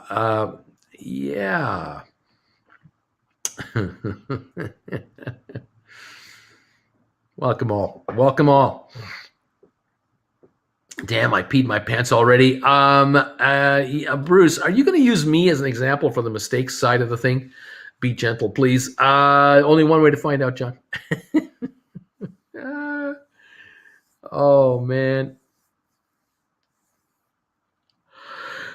Woo-hoo! Oh, my. Welcome, everybody, to the show. 1572 on SoFi. We're down 33 cents. The Dow's up 131. We've got GameStop down 317. We have ATIP up 24 cents now to 827. AMC looks like it's bottoming out here. 35.69 down $1.55. ME 23andMe up 7 cents. We got 2 cent gain for Navsite and Starboard right now. IBM holding on to a 33 cent gain. What do we got here? So, Bruce, do you know if the options market sales are first come, first serve? If I put a nickel above the bid and then it's matched, am I first in line or do big dogs eat first? If you put in a buy order at that price, you could well be first in line. Yeah, it's likely you are first in line. Let's see. Don't start, Bruce. Don't start. The entire market is a farce. Yawning is contagious. Don't start yawning, Bruce. Please don't do it. It's been a long week. I've been working hard here. Trying to hang on for you. 1573 on SoFi, up 32 cents. Yes, that's what we have. How many billions of dollars will the Tokyo Olympics lose is the question. That's the headline right now. What can I say? Let's go. Intel beats earnings, but the market turns against them. This feels like bullying. And if you're yawning already, oh gosh. Let's see. That's the last time I loaned you my pants. DQ is saying to observe myself. I'm not lending you my pants anymore. I don't trust you. Pee in your pants here. At 1572, down 33 cents on SoFi. We're down at $4.19 on GameStop. ATIP up 24, coming on again. AMC down $1.37. We're waiting for Matterport to reload on our systems here. We're trying to follow the stock, but at the moment we're not getting the new quotes in. There's still logistical problems on some of our platforms, unfortunately, and so we're kind of going blind right now. 174.66 on GameStop, the low 173.85 today. SoFi 1573 right now, low of 1562 today. We're approaching, I think, in excess of 2 million. Yeah, 2 million shares now traded on SoFi today. Okay. You better rest up before our one-on-one tomorrow. Let's see. Yeah, I mean, Intel beating estimates. Why would the market turn on these guys? Same with IBM. Fidelity has Matterport at 1412, and the big red candles have started on Matterport. Same on Schwab, 108,000 volume. Let's see. Wow. Here we go. Carlos, I'm yawning for real too. I woke up at 3:30 a.m. Couldn't get back to sleep. Then I went for a 5-mile walk on the beach. Now I'm shot, but I got to start work. Hi, Jen. Hi. How you doing today? I'm good. It's a quandary. The weather is cool. It's only 14 degrees, so you want to open all the windows. Yeah. But the smoke's really low. The smoke's down in the trees today. Yeah, so you don't want to let the smoke in the house. We're around 60, low 60s for temperature, but if we open the windows, all the smoky, yucky comes in, and we're all suffering from it. In some ways, we're suffering from the smoke in the air. It just clogs our throat, your nose, itchy eyes, itchy throat, itchy everything. It's just not fun.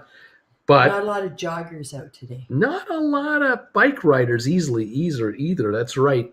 Folks are kind of staying indoors. Oh, I can see. Welcome one and all. I just got a new member here. AZ has just joined as a new member. How you doing, man? Welcome to the game. Wow. MTR down at 1406. I want a VR meetup tomorrow. Virtual reality meetup tomorrow. Everyone in PJs tomorrow. Well, I think we should have a PJ class tomorrow. I think we should all wear pajamas. I'll find some. I don't wear PJs. What do I wear? I'll wear a t-shirt. We can find you PJs. I won't wear pants tomorrow. How about that? I won't wear pants, but you won't see that. You can just imagine it. Like I'm not wearing pants right now.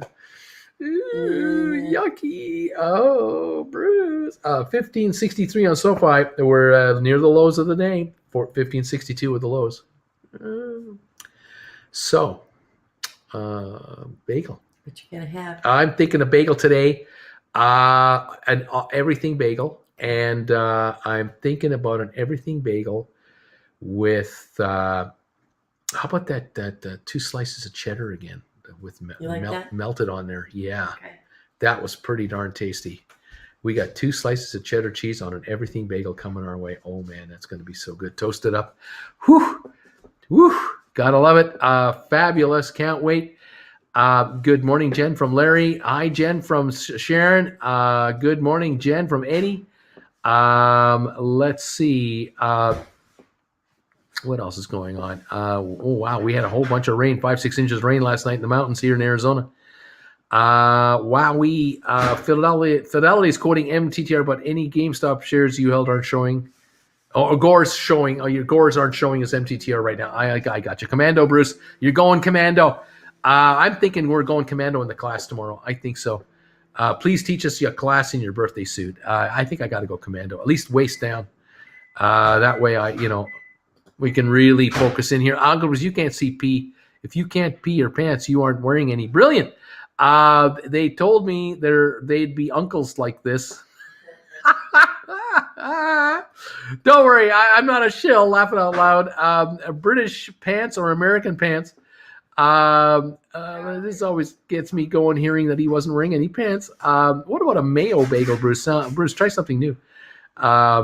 Thanks for the welcome, Uncle Bruce. I've been a lurker here for months, and I've just joined up. I'm glad you made it here.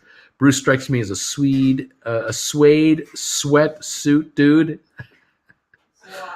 Uncle Bruce, why don't you ever put bacon on your bagel? 14 on MTR. I'd rather have uncles in my pants than ants in my pants. 1560 on SoFi. We have hit a new low of the day here. 1554 is the low of the day on SoFi so far. A GameStop at 174.57 down 428. ATIP holding a 19-cent gain. AMC down 143. 23andMe negative 2. Oh gosh, down 2 cents. Fifth wall down 7. Vector down a penny. And NavSite down up 2. Starboard up 2. We're not getting any help from the big boys. Really, the market is still up 141 on the Dow. But oh my gosh, leisure suit, Brucey, a pure mayo bagel. Oh my, please at least do the banana hammock. Bruce, do you know if and when CEO for Matterport will be on? I don't. Stop that, says Auntie. Stop yawning. Sorry about the smoke from Oregon. Tree huggers are pissed. Yeah, what can I say? We got tough times out there. 1563 now on SoFi after hitting a 1554 low. Wow. This is our smoke from Copley. Yeah, we got our smoke up. We got our own smoke. Yeah, the smoke we have is our own from around here. Unfortunately, we have a lot of fires in this province right now too, and so we're battling all of that. Wow. Yeah. Oh my gosh. What can I say, folks? Welcome to the show. Glad you're here, but I'm sorry that we're not making money today like we'd like to. Some are up, but not many. It is what it is right now. Unbreak my heart, IBM. Why the face? What's the deal, man? Oh, boy. I don't know, kids. I just don't know. Headlines in the Wall Street Journal right now. U.S. stocks gain set for weekly rise. New aid plan for mortgage borrowers at foreclosure risk. The Biden administration seeks to reduce monthly payments by up to 25% for those with federally backed mortgages who are at the end of forbearance plans. Let's see. Electric vehicle sales growth outpaces the broader auto industry. GM recalls Chevy Bolts for second time due to a fire risk. They're checking those out. Tin prices reach records as Delta variant disrupts supplies. Interesting. Let's see. Yeah. Yep. The United Kingdom's accounting regulator said audits performed by the big four accounting firms and similar rivals failed to meet expectations, raising troubling questions about the financial statements upon which investors rely. Well, that's not good. Intel CEO says chip shortage could stretch into 2023. It could take 1 or 2 years to get back to a reasonable supply and demand balance in the semiconductor industry, Pat Gelsinger said in an interview after Intel posted largely flat second quarter sales and profit. States get behind push to pay for diapers. With prices rising, demand at diaper banks is surging. Now federal funding and state sales tax breaks are on the table. Bill would strip social media of protections for health misinformation. Huh, interesting. Wow. Okay, yeah. Oh boy. South Korea's fingerless mountaineer is missing after making history in the Himalayas. The Himalayas! Oh man. Oh, look at this. Look at this. Another colon blow. We got it. Well, there you have it. I mean, without one of these, life isn't worth living. Look at that big. Oh, the cheese. Oh man, this is so good.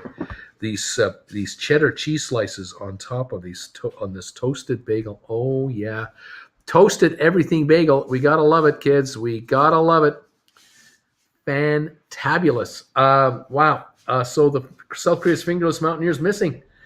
That's not good. Wow. What can we say? It is what it is. Okay. Well, headlines. Oh boy. All kinds of stuff happening in the world today, isn't there? Let's see. Welcome one, welcome all. We've got a 158-point gain on the Dow. We have a 19-point gain on an S&P 500. We have a 26-point gain on NASDAQ.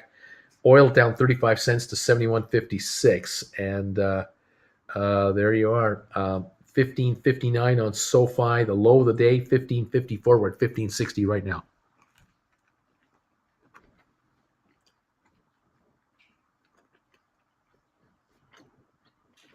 Let's start with a bagel. 174.85, down $4 on GameStop. Oh boy.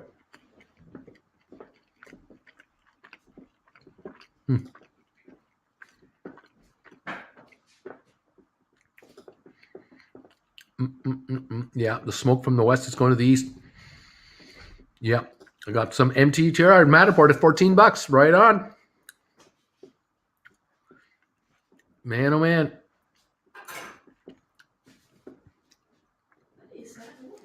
$13.95 on MTR. What is that noise? Neighbor? Check on the deck. When I'm outside, I don't hear it. Never a good thing.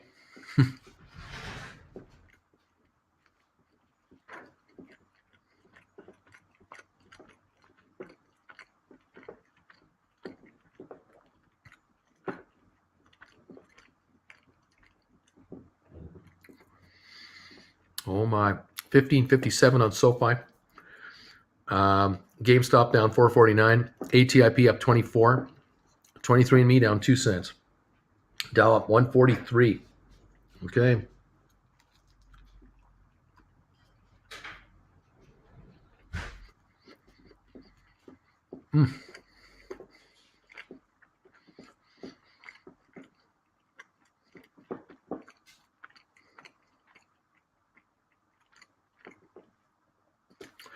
Welcome one, welcome all. 1558 on SoFi.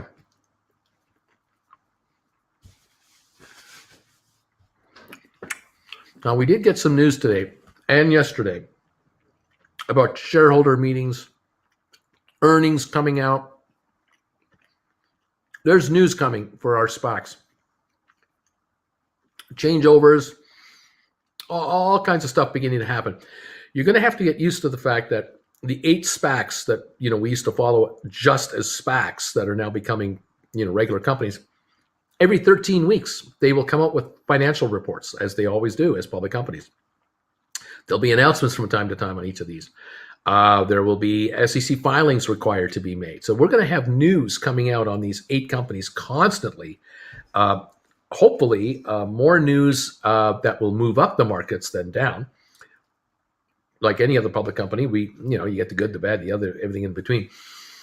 The other thing that will happen, I think, for your SPACs is public awareness. These companies are going to get known. They're going to become discovered by investment players who've never heard of these companies before, because obviously these companies, as private concerns, who would follow their endeavors? I mean, who would have followed ATI Physical Therapy Centers as a private company? No one cared. But now as a public company, it's becoming, there's an awareness coming up now that people are going, oh, this company has 860 physical therapy centers with 50 more opening up here. They could be an outfit that's targeting other outfits. These guys are in line for expansion, because that's why you go public. You go public to get bigger, not to stay the same. So at $8.30 a share this morning, up 27 cents, there's obviously some, we got a little bit of momentum coming into this market, more awareness today. And on Monday morning, before the opening, ATIP will release financials. And this is where maybe why the shares have climbed from yesterday's lows of about, where were we yesterday morning? We were down and around just a couple of days ago, $7.50 a share. Now at $8.32, we've gone up over 10% in a couple of days from the lows. And we're climbing again. So, okay. 833 on the day right now. The high of the day, 838. Volume, 176,000 shares. Even 176,000 shares, that's nothing. Nothing is moving this market higher again. That's a good sign. Were you able to find the noise? It had to have been the water. I turned the outside water off and it stopped making the noise. Oh. I love our pipes. Oh. They're mysterious. Hopefully it's not a leak in the house. Well, that would be exciting. No. 833 on ATIP. Go ATIP. Okay. Now, Matterport, they come up with their financials August the 11th. They're already bragging about it. There will be a conference call. Worldwide media will be in on this. Between now and August the 11th on Matterport, there could be a real run on your market. Cross our fingers for that. We know that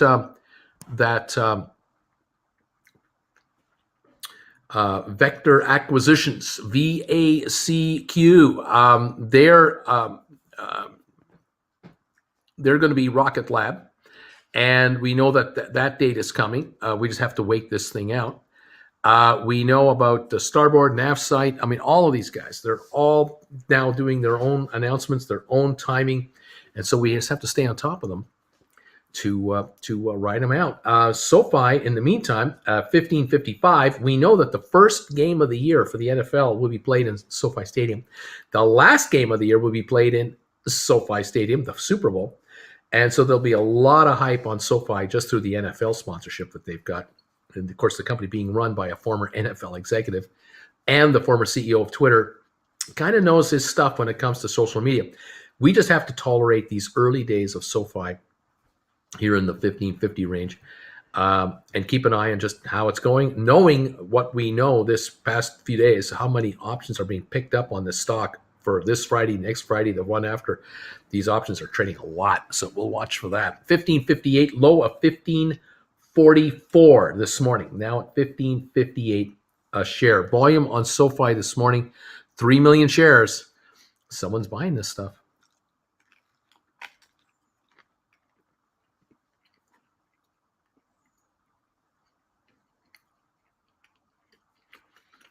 if we had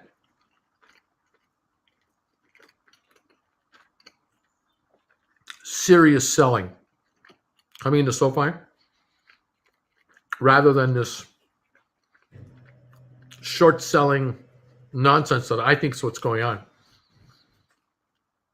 we'd be down $2-3 a share, but we're not. Not enough stock coming in to really crater this stock. Just not enough selling. What can I tell you?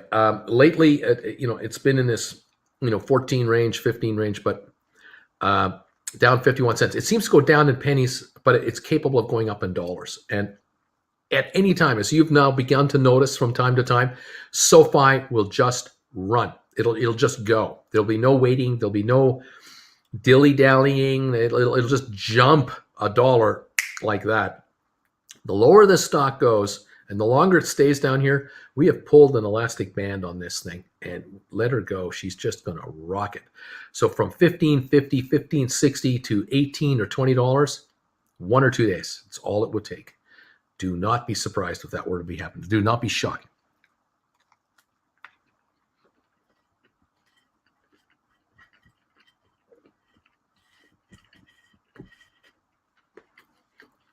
$15.59 on SoFi.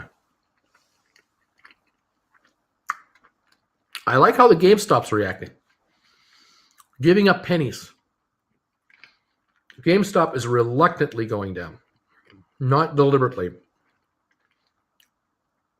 And that's telling me also that GameStop is poised for a shot. A nice shot higher. ATIP 830. Not giving it up. Okay.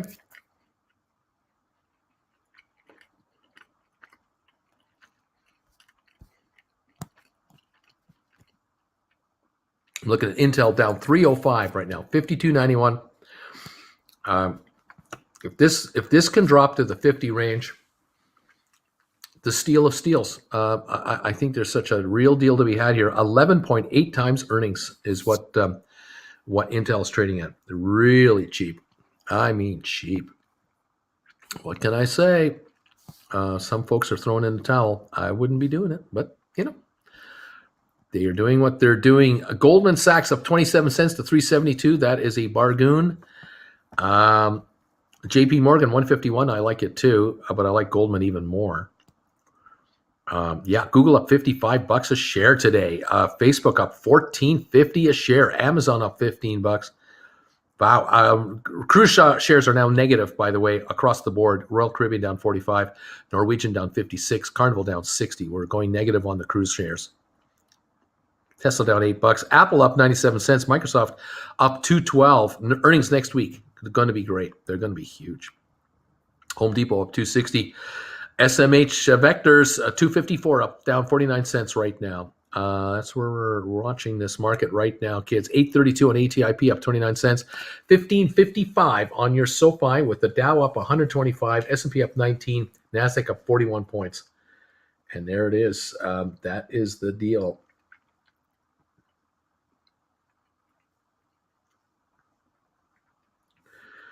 Okay. Bagel time, folks. Welcome one, welcome all to the channel and the show here. We're just trying to follow this whole thingy. Yeah.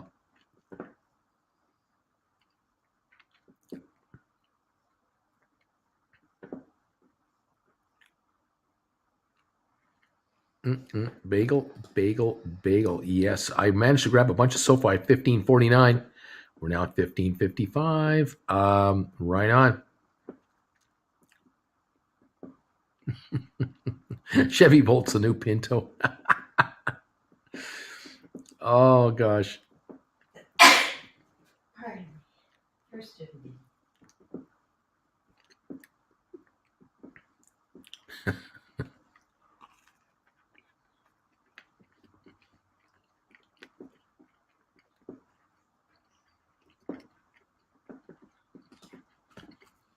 Love that comment. I'm just going to sit here and watch a double.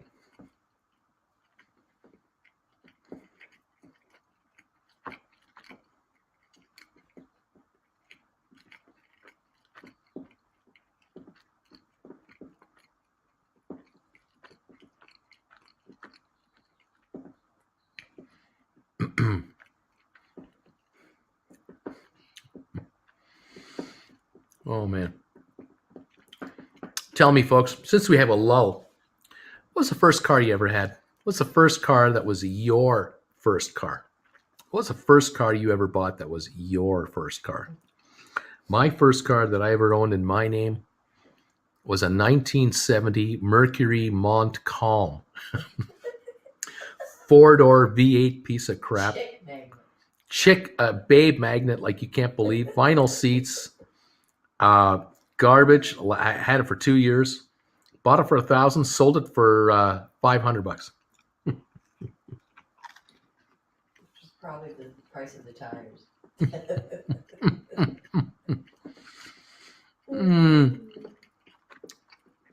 ATIP 835, 838 now, going up.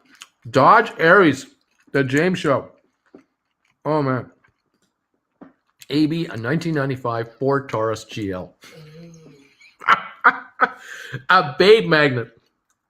That's right, the Taurus. Oh man. It's sold a lot of those. Pontiac Fiero.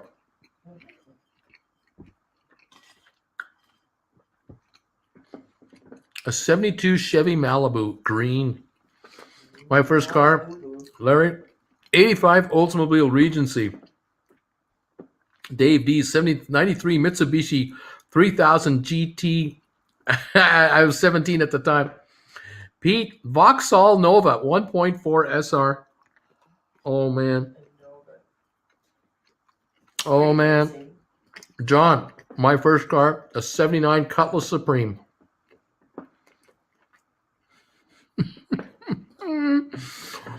British shilling. I didn't have a car. I got a van. Petrol Ford Transit from 1989. Oh, man. What was he doing in that van? Yeah, what were you doing in that van? Jen is asking. Jen's asking. Were you doing the nasty in that van? Were you doing the nasty in that van? She wants to know. ATIP 840 going up. I don't hope I never have to buy a car again, Saskatchewan. Get-all, an 88 Isuzu pickup with a stick shift. Wow. Dave says I still have my vehicle. Drew, an 02 Honda Civic 5-speed, my first car. I love how he says great. Everything, it was great, unless it was not. 68 Chevelle. Oh, that's a classic. John Anderson, a 68 Chevelle.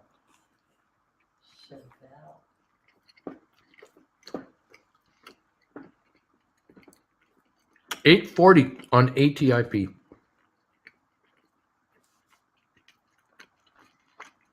We're only down 354 in GameStop. Go ahead. 1556 on SoFi. Up 12 cents off the low. Bobster, a 64 Rambler Classic. Brad, I had an 83 Tercel. It was an Altoids tin with go-kart engine. I'm surprised these things were ever able to be driven on the roads. Those, you couldn't kill those things. Papa Gamer Peugeot 205 1 liter had that baby for 13 years. Mr. Joshua, a used 92 Ford F-150 with an AM radio and vent shades instead of air conditioning. Oh, God. Oh. Yeah. Jen is over here cringing. She's cringing. 1562 on SoFi. We're going higher. Nature's Air Conditioning. Don Russell, a 1970 Chevy Chevelle. John Gill, 68 Chevelle two-door. Right on. Oh, yeah. BW, 92 Mazda MX-6 Turbo, 5-speed, two-door, but it had her sunroof. Neat. Michael Grant, my first car, 87 Toyota Cressetta. Love that car. The James Show, my Dodge Aries was made in 85. I owned it in 2000, laughing out loud. Oh, gosh. A ride side by side, ride beside a 1966 Ford Mustang with a 289 V8. Right on. First car was a Mustang. Jake, 1998 Volvo S70 Turbo, 5-speed. Damn it, Jim says, my first car, I had a Pontiac 6000. But first I bought was a Dodge Neon, was a real piece. Oh, you know what? Frank S., 79 Chevy Camaro. Our second car that Jen and I had was a 76 Camaro. Big doors. 1976 Camaro. With the 302 engine, I think. Not the big one. Not the 350. 302. No air conditioning. No power windows. Driving across Canada in the summer. We drove from Calgary, Alberta to Ontario, across the prairies,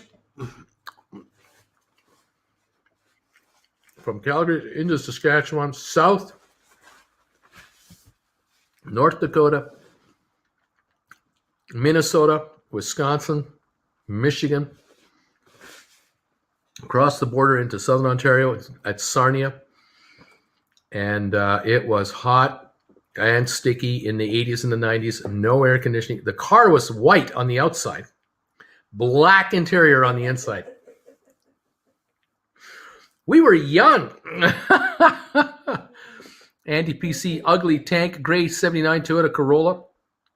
But it had a radio and AC. My grandmother bought it for me for $2,000. That was big money. Renee, 76 Ford Cortina. Oh, man. Richard Harris, 65 Chrysler 300 with a 383 V8 in there. An 06 Nissan Sentra. I had to get a friend to tighten the driver's side door from hanging. I had to tighten it up. Oh, man. Scott, I had a 78 Firebird Formula with hearse package and T-tops. Damn, I missed the 80s. I don't even have a driver's license, associates. Pete, love the 205s. Big back seat. A 93 or 83 VW Jetta diesel, says Best Bet. What's cooking, Wendy? My first car, 92 two-door Ford Explorer, four-wheel drive, stick shift. Love that car. Yep, I was a tomboy. Oh, man. Bill Coyne, AAR, way too much electrics. Insane confusion just looking inside the vehicle. Don't forget to tell us your mother's maiden name and your first pet's name too, Bruce. Talk about killing time. Hey, ATIP is $8.49. It's up 46 cents now. Your ATIP is rolling. It just touched $8.50 now on 244,000 shares. We definitely have some movement here. We're happy to see this, to say the least. Are we happy to see this? 1562 on SoFi, down 43 cents. We got 175.41 on GameStop, down 344. AMC down to $1.89. 23andMe down 7 cents. Fifth Wall down 23. Vector down 12. Navsite up 2, and Starboard unchanged. Dow up 133 points. IBM is down a nickel. S&P up 21. NASDAQ up 61. Hot Wheels version of a Humvee. Eddie R. Jake says, I love the old Volvos. Socia says, Eddie R. Best car ever except for Volvo 142 and a 740. Noah DeLorean, says Frankie. Carlos says, my first car used 11-year-old Lincoln Town car that was a taxi in New York beforehand and well over 150,000 miles. Oh, my gosh. Auntie is laughing. Arsenic Cupcake, is that what it is? Arsenic Cupcake? 99 Jeep Cherokee, couldn't sit straight up because it's so short inside. Moved to a Ram after that. Larry, wait, I just realized this is a trap. He's asking for the answer to our security questions. Just some fun. 67 Volkswagen Carmen Ghia. Cool Hand Lee, an 82 Dodge Omni was my first car. Eddie R, it was an 88. British, none at all, boringly. Didn't do anything in the van, Jen. Nothing, didn't do anything in the van at all, Jen. Boring. Hey, what's with everyone's third grade teacher, just for fun? Coyote, I had a 93 Plymouth Voyager when I was 16. I take that nasty beast on dates, and my friend would call it the shaggin' wagon, laughing out loud. Brad, a Cutlet Supreme? Well, now I'm hungry. Blair, a 73 Gran Torino. That was a car. D. Gray, 77 Vega with a plastic transmission, indeed. Pat Markley, 72 Mustang Mach 1. 351 Cobra jet engine. 2 drag racing tickets later, my parents made me sell it and buy a Volkswagen Beetle. Dave D's 282,000 miles, laughing out loud. Oh my gosh. Oh, the days of our first car. You remember your first car, kids? The first car you ever had. Oh my gosh. Gold, Tasty Donkey said, my gold 81 Austin Metro. See, now here's a better question. Okay. How many of them are thinking of not owning a car?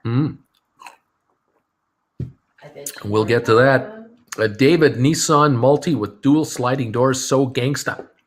Andy, one of those classy plastic backyard cars powered by dad's loving pushes. I always buy the most soulless car possible, says AB. We left the sitting in the street, says D. Gray. Eddie, I liked the 740 a lot. At the time, wanted my dad to buy it, but he preferred the 240. I guess the price tag had to do with something to do with it. Even my dad didn't want it. Forgot your password. What's your first car? Farmer T. 88 Buick Oldsmobile station wagon in light blue with wood paneling, a V8 total chick magnet. Oh, laughing out loud. John Jepson chasing classic cars with Uncle Bruce. D. Gray, there was a Chevelle that was Flintstone powered. Socius Matterport up 45 cents from the low of the day now. See what happens when we talk about cars? Your stocks go up. 848 on ATIP, 1560 on SoFi, 175.56 on GameStop. Yep. I smell money. Welcome to the Cards with Bruce. Next on ESPN, coverage on the Shakespeare Convention. Larry Titus, KB, laughing out loud. DQ, a 65 Ford Mustang. D grade until I got the floor patch. I'm still driving a 2004 Sonata. Oh, Lord. Krista, my 84 turd cell would go to 80 at half throttle, 92 wide open downhill. Oh, sell my house fast in Upper Marlboro, 1984 Subaru GL with a luggage rack on the trunk. Oh, man, I'll be back when the chewing is done. 2000 Jetta, every part required a special order tool. Took my eyes off ATIP. Go to the moon, baby. 849 up 46 cents. I now drive a 16 Mitsubishi Outlander. See a theme here? Laugh a lot. I also have an 05 Mitsubishi Galant. Oh, Dave. I bought that damn Neon instead of a 77 Ford LTD. I could have run into a train and lived in that thing. Quick, slick 93 Ford Probe GT manual with 250,000 miles on it. Body rusted out. Swapped the motor to a 93 MX6. Drove it for 10 years after the swap. Oh, man, you're a sucker. For punishment, Hams from the land of blue sky waters. W. Waters, a 52 Studebaker convertible. Very friendly. It was so rusted out, the fenders were waving at people. Oh, I know those cars. Wheat Wild, Uncle Bruce, I had 14 NSH August 12.5 calls. I didn't sell for 3 times profit. I'm dumb. Lucky to sell at no loss and roll over to increase my position in ME January 12.5 on average down. Right on. Blair, I drove a 72 Gran Torino wagon in a demolition derby. Dave, a 7.8 million 14 order on MTRE. We're going to launch. There's a big buy order on on Matterport. I smell money. Wheat well, thank you. D Gray, there was nothing likable about my first car other than it was a car. Dave, big bounce intended inbound. 62 Olds Cutlass F85. Bruce, what was the deal with cars that finally had cassette players placed in them along with the radio, but you couldn't rewind the cassette? I don't know. Yeah, I don't know. You took it out and turned it over. You took it out and turned it over, I guess. AB, best GM commercial. They make fun of Toyota. Bank robbers rob a bank, get their getaway cars at Camry. The police go right by them. This is the only time you don't want your car to have personality. Except full reliability when you're robbing a bank. 15.55 down 50 cents on SoFi. It's 175.44 down 341 on GameStop. ATIP $8.50 up 47 cents. High of the day 8.55 on 412,000 shares. ATIP will release financials before the opening Monday morning. $8.50 a share. We've come up almost a buck from the low here at least. AMC now down 227 to 34.97. 23andMe at 9.14 down 12 cents. Fifth Wall down 23 cents. Vector down 21 cents. Navside up 2. Starboard unchanged. Vanik is up 12 cents. Home Depot up $3. International Business Machines down 24 cents. The Dow's up 150 points. Man, let's take a look if we can find Matterport yet on my phone. See, can't find Matterport. No quote on Matterport available. MTTR, and I see the MTTR logo. Let's see if this works. Okay, 1415. I think we got something here. All right. Okay, I've added Matterport to the watch list. So now, okay, finally, at least I hope this works out. Hang on, Matterport. There it is. We're going to edit and we're going to grab Matterport and move it up the list here. Replace it with that Gore's holding quote that we used to watch all the time. How about that? Okay, and then this one is out. And we're done. And we've got Matterport at 1415 last trade, finally showing up at the moment. Fabulous. Thank you, one. Thank you all. Let me see if I can get this to work properly. There we go. And we'll do that. We'll do that. There we go. Matterport down 32 cents at 1415, volume of 170,000. Low of the day 1380. Just about a half an hour ago. We're now at 1415. Still down 32 cents on the day. All right, Matterport is now on my phone as a legit quote. Thank goodness for that. ATIP 8.5. Yes, sir. Going postal, a 75 love. P Green, $1,000 were saved and scrimped. I saved and scrimped to buy that thing. Oh, my gosh. AB, of course, GM makes soulless crap boxes mostly too. AB, that at least Toyotas are reliable. James, 1 liter Nissan Micra, my first car, engine blew in the first week of having it. Oh, man. Gonzo, 72 Ford LTT2, biggest back seat ever and lots of power. Just for fun, a 67 Carmen Ghia Volkswagen semi-auto stick. Dave, Matterport picking up, ladies and gentlemen. B Fitz, my first was a Mustang 1993, the horse, not a car. I'm Amish, you see. It was a real horse that I had. J. Ray, 65 VW Bust Westphalia with a Puerto Rican flag painted on the front, laughing out loud. 855 on ATIP, the high of the day right now, 855. You're up 52 cents on ATIP. I took my Chevy to the levee, and it's still there because the levee was dry. 98 Cobra. But the Isuzu won't leave. Brilliant. 76 GMC Sprint. Oh, man. I love this bunch. I'm going to be a member forever here, says ANZ, AZN. Where am I? Here we go.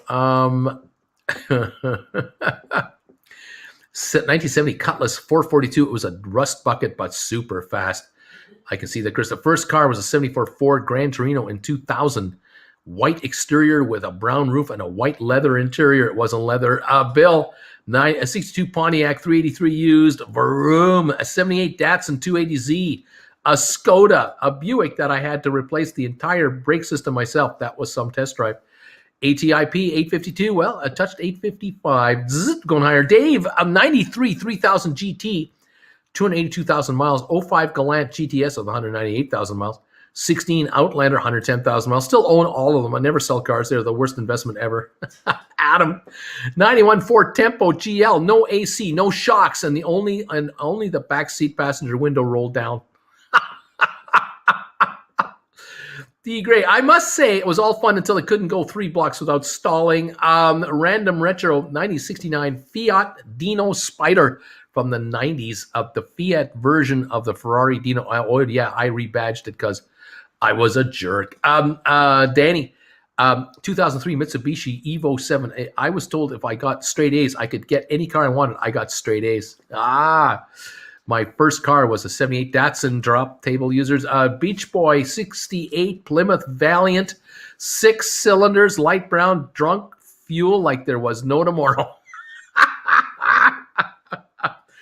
Do you think people what is it about their first riding horse back in the day? Oh, they remember their first ever horse way back in the day, right? Dan Hammer, do we remember what we were talking about the last time GameStop ripped? I don't know. 175.82 down 303 on the GameStop. SoFi 1556. ATIP 850 up 47 cents. Oh, Matterport still at 1415 from what I can tell here. Volume 175,000 shares. 23 me down 11. Oh man, oh man, oh man. Cars with Bruce, the final frontier. Oh gosh. Let's get some Yoko playing on the 8-track on these classic cars. They'll really help the stock. Dow is going up. 160 on the Dow. Go Dow. 79 Dodge Colt, laughing out loud. A 95 E350 van, bought it for $500. I put 50,000 miles on it so far. It's almost at 300,000. Car payment, $0. Like $40 a month. That's good stuff. D. Gray, this is true. Paul always complained about being our chauffeur. The first car was a Mitsubishi Colt 84. I bought it at 15, drove it in a forest road. I can't rewind the CD on this, but it's reliable. 92 Honda Accord. I got it for a push pop ice cream.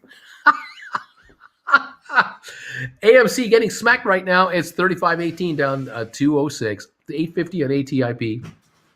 I should have kept the ice cream. The car wasn't working and it was perfect. My dad and older brothers fixed it up for me when I graduated college. Vasta, first with a driving license, was a red 92 Fiat Tempura. Red cars are the fastest, man. Chick magnets. Remember the Isuzu Joe? Matterport, 1418. 1414 right now. MTTR listed on Yahoo Business. I don't know about that. RIP Gores was my Nova.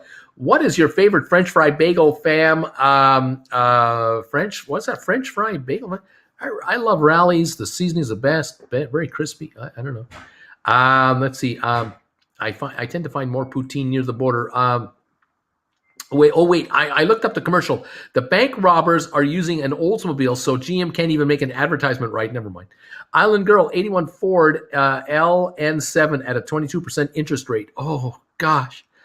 British Chilling. Every diesel car I've had blown the turbo up, so now I have petrol cars without turbos. Much safer. Perry Weeble still has unlocked trading on Matterport. I think it'll fly once the brokers unleash it. James, I think most of us are still down on ATIP, having bought at 10 and 9 of 854 right now, coming back. I smell money. When eating fries, what is everyone's favorite dip? Ketchup, mustard, mayo? First week I had my license, I went to the store in my mom's Toyota, and on the way home I got T-boned by a drunk driver. Oh, no. DQ, Cisco just broke 55. Wally's World, too late for cars. A 1982 Isuzu Pup 5-speed 4x4. Just one woof, it disintegrated into dust. Larry, yes, but less down. I smell money. What about Crisco? Great for making French fries. Ricardo Montesero, 2007 Toyota Yaris. I'm 18, man. Wow, 1553 on SoFi, down 52. GameStop 175.70, down 315. ATIP 854, up 51 cents. John, next year we'll be driving a brand new Lamborghini. Let's go SoFi and GameStop. British Wally's World, you had a biodegradable car? Oh, man. Octavio, I had an 85 Nissan Sentra that mom handed down to sister, which then got handed down to me. Yep. Oh, man. 84, Atrium 84 for Tempo, wouldn't go past 45. Named her Ethel, had to fade into traffic because I couldn't cut ahead. You realize insurance is expensive. First brand new car I bought was an 02, was a Saab 93 vegan convertible. Vegan convertible? I don't know what that means. Good morning, Bagel Gang. Speaking of ice cream, what's your favorite topping? Love caramel or is it caramel? Perry's page, my first car was an 01 Pontiac Grand Prix GTP. I miss Pontiac. There's a reason Saab went broke. 95 Mitsubishi 3000 GT VR4. That was an 04.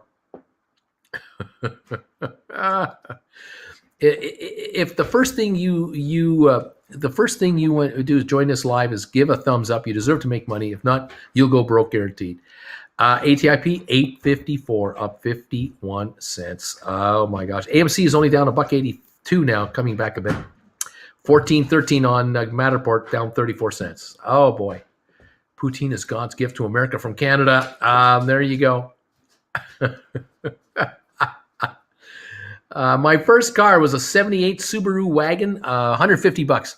Got my first 3 moving violations, driving at home, registration, inspection, no license in possession. Cost you a fortune, that car. Ooh, salted caramel, or is it caramel? Cheese curds, gravy, fried potato, Evan. Love these bench seats in the front. 22% interest. What was your car? My student loans. Let's see. In February, I downgraded from my 07 Acura TL Type to a 2000 Civic and used the money to buy GameStop. There you go. And let's see. What else is going on here? Oh, man.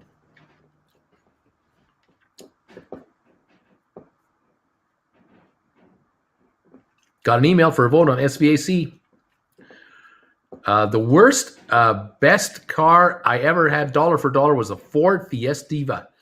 If it got stolen, I wouldn't have cared, but I think it would have been embarrassing for the car thief. Yeah, baby. Oh my gosh. All righty, there you have it. Oh my, a 71 Chevy Capri. Wow. Let's see. Hey, Uncle Bruce, I only had enough to buy a VACQ January 22, 1250 call and 30 or so shares. Thoughts on selling the shares in January so I can exercise the contract and start writing my own? You're not going to exercise you're not going to exercise the contracts. You're just going to sell the contract for more money. That's all you're going to do. And then you can do whatever you want. Hang on, see what happens. SoFi 1553 down 52 cents. VACQ down 33 today. We need a rally here. GameStop down 294 coming back. ATIP 852 up 49 cents right there. That's what we got. I negotiated that 22% interest down to 16% after 2 years. Oh my gosh. Isn't that crazy? Incredible. Just incredible, those interest rates. Yep, I got my first new car was a BMW, a 1975 BMW 528i as a lease, brand new vehicle. And it was a 13.5% interest rate. When car rates were 16%, I got it at 13.5. Within, I think it was in the third year, or no, it was after 5 years. I paid for that car after 5 years.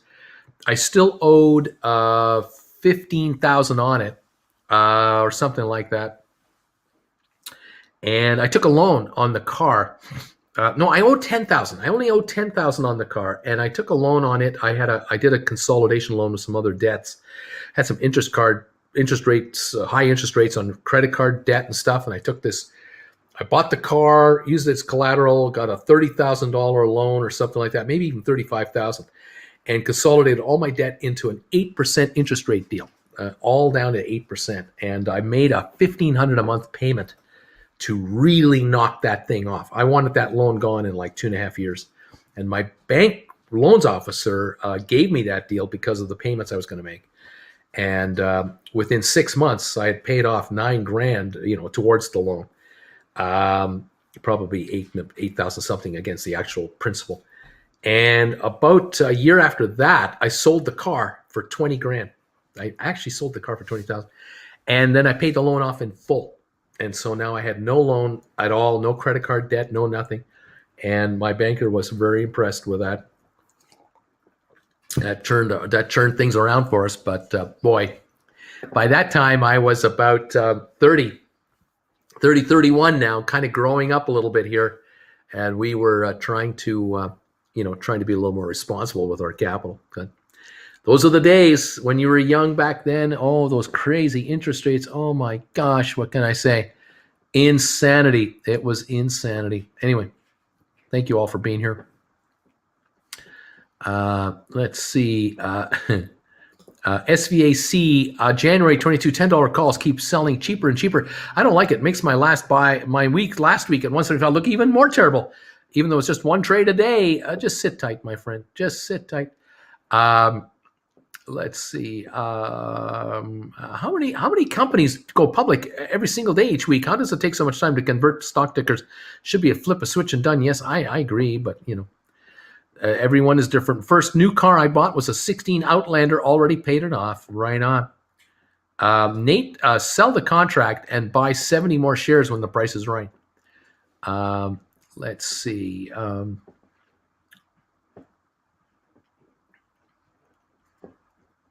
My third car was my first new car, an 08 BMW M3 at 0.99% approved interest. Love that car. There you go.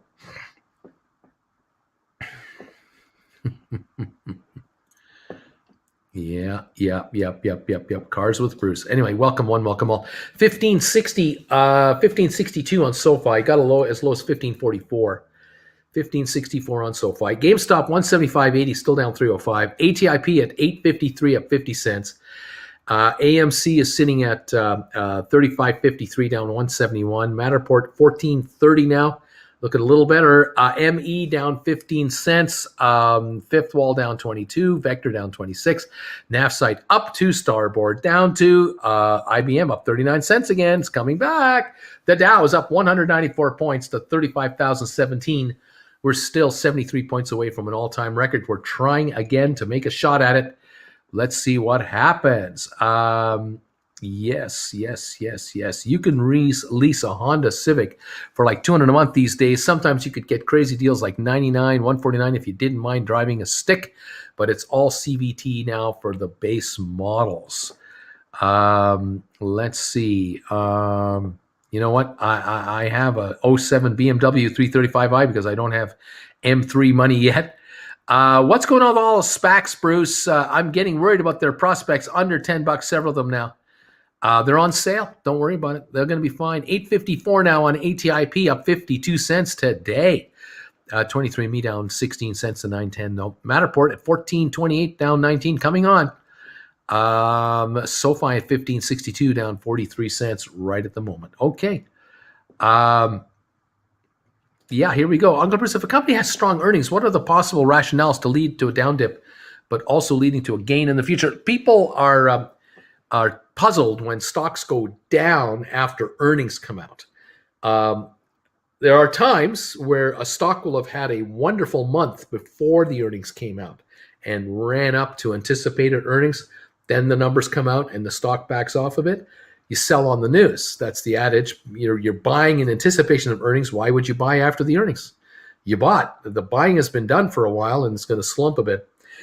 Sometimes, however, companies come out with really strong financials, but then they come up in the same day when they release their financials, they are asked about, well, what's next quarter look like? What's the next 6 months look like for you? What's the next year going to look like? And then they reveal that, well, we're not so sure, or we're noticing some weakness here and there, or since our merger with this company, or since we've done that, we might be flat for a little while. Well, that's when the stock tanks. It drops 10, 12%. Because people just want nothing but good news all the time, and they can't handle the bad news, especially after a run, so they dump it. That's typical, and it's going to happen. Anyway, Uncle Bruce, I have a Civic, and it isn't a stick. It's got 4 wheels. What do you mean by a stick? Manual. Uncle Bruce, do you have the Tesla yet, or do we need to troll to make the few more paid appearances? Yeah, I haven't got the Tesla yet. We're hoping to get one someday, but not yet. First time driving alone, decided to celebrate by going to McDonald's located by a bridge. Turned back on bridge, spill drink everywhere, grab drink mid-turn, end up wrong side of the bridge, avoided a head-on. I'm not a fan of the auto, says British Shilling. Manual cars are like bottom tier, most expensive if they're sports cars in the U.S. Manual all the way for me. Let's see. Okay, quite opposite here. We love our manual cars in the UK. Bruce, how can stocks that are worth hundreds of thousands of dollars a share trade by only pennies or half a penny up and down continuously? Manipulation or algorithmic trading? Computers. It's all about the computers, of course.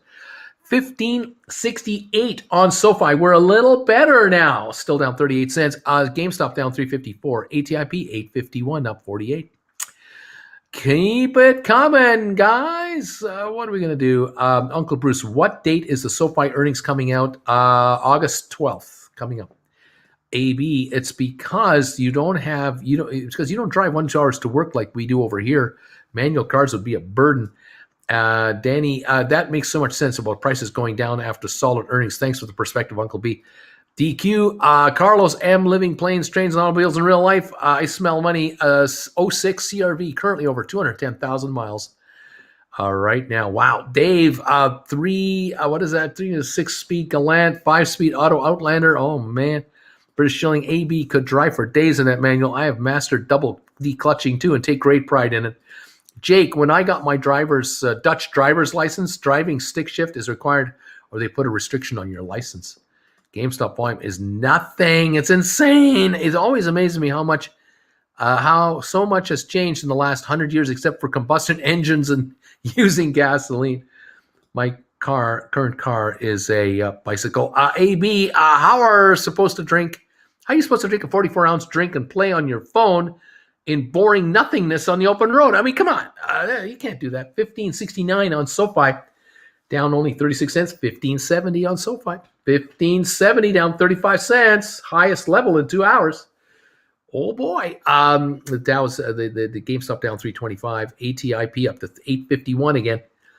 Oh, what are we doing? We're going to go higher. If you're shifting, Jake, and same in Sweden, you got to learn how to drive a standard. Order book not showing too many walls on SoFi. Maybe it'll take a shot. Order book. Well, maybe. AB driving is so different there. Both hands on the wheel at all times here, unless you're controlling the gears or giving courtesy signals.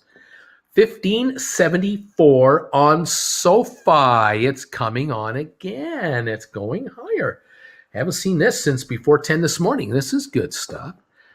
Joke, same in Spain too. Jake, now I can legally drive in Sweden when I visit my cousins. Ha! Perry Page, in most big cities here in the States, stick shift is the best car security system. And Jake F, perfect. I had my dad's 74 Volkswagen Super Beetle with the 4-speed on the 4-on-the-floor standard. Love that car. Just love Dad's Volkswagen. Let me drive it for a whole year. Great car. I guess the same as everywhere except in Canada, USA, says Jake. My second most recent car is a 2010 Impala. I had no sooner got it paid off than the final drive locked up the way. On the final drive locked up on the way to work one morning. Oh no. Bruce, what was the longest road trip you and Jen have been on prior to the one you do this fall? Have major car issues, funniness ensued. Yeah, the big one was cross-country from Calgary to Ontario and back. That was probably our longest road trip, although we have done, 5-8 times we have driven from Canada, Calgary, down to California and back, at least 8 times. So that's 1,500 miles, or whatever the mileage is. I personally, I love to drive. I do. I really enjoy driving. I really do. I just, my mind I just think of so many things when I'm driving on the highway. I'm always scheming away, how to get my viewers to like me, and, how can a guy from Creston have a YouTube channel? All these thoughts, just thoughts. GameStop has low volume because majority of it are routed in dark pools. Funky J Bell, the advantage of manual transmissions was efficiency, especially in the US. Now the transmitter technology has gotten really good that they've even put them in some big trucks. John Jepson, let's go SoFi. SoFi's 1578. Come on. Uncle Bruce, I sold some cheap 55 calls expiring next Friday on Cisco. They are now in the money. What's my best play here? Well, you can always buy them back and then roll them over into future. If you can afford to do that. So, buy back the 55s and write the 60s or something like that. That's an idea. But you have till next Friday. Yeah, automatic isn't that common here in Sweden. It's starting to change, but it's still a minority in all cars. Mitsubishi and Toyota are the only car companies. The rest make toys, living rooms, and supercars. I've done cross-country Baltimore to Orange County, California. I almost ran out of gas in Utah twice. Bruce, can you drive a 50? Can you drive 55? Not happily. We like you, Bruce. Oh, thank you. Bruce drives AMC cult crazy. Cars are like appliances in the U.S. because public transportation sucks here. The easier they are to use, less thinking involved, and better. SoFi 1584. Yes, 1580, 1584. Let's go, SoFi. Come on, SoFi. Let's rock and roll, baby. The highest level since the opening. This is good stuff. We like it. We like the stock going up. 4.46 million. ATIP 847 up 44 cents. Matterport 1419. ME still down at 912. Fifth wall down 22. Vector down to 26. Still waiting for a move. IBM up 47 cents. Okay, 1583 on the SoFi. Coming on. What the hell is 55? Yeah, that's a mileage indicator. It's no good. Did you know that they put the smell of natural gas to smell like rotten eggs? They do. I know. Also, there's sulfur in there. Let's see.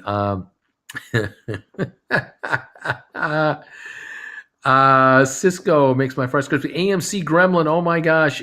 Bruce, you can do a 3 in a tree. Can you 3 on the tree? I can do that. I did that with my dad's Econoline van. He had a Ford Econoline. 3 on the tree, baby. Let's see. First gear down here. Second gear up there. Third gear all the way down. That's right. Reverse was up and up here was reverse. If I recall the 3 in the tree on the Ford. Yes, the most ridiculous speed on the highway, 55 miles an hour. 1585 on SoFi, down 20. We have come back from 1544, baby. 1586 now. 42-cent gain from the low. 1588 now, down only 17 cents on SoFi. It's being let go. It's being left to run, and it's running indeed. It's running 4.63 million now. The SoFi is on the move, kids. Yesterday, so far today, as high as 1605 at the opening. 1590 now in your SoFi. Wahoo! There we go. A friend of mine in high school had a 1990 Ford Festiva. We used to pick it up and move it to another spot. Wow, 3 in the tree. That's been 30 years. After that, cheddar, bagel, Bruce's natural gas will be worse than rotten eggs. My brother has hit at least 6 deer with his trucks. And on his new bicycle, he hit an armadillo. Oh, he's a great sounding driver. Come on, 16. Let's see. ATIP gave SoFi a little run for a little life force. 850 on ATIP. 1588 on SoFi. My brother and I took a cross-country trip from Washington to Pennsylvania, but he wanted to go the long way around. I figured out like it was driving from Lisbon, Portugal to Tehran, Iran, laughing out loud. Can't stop, won't stop, SoFi won't stop. I drove in Washington State once. Everyone there, I noticed, goes within 5 miles of the speed limit, so civic-minded. Everyone here goes 10 to 20 over constantly on the highway.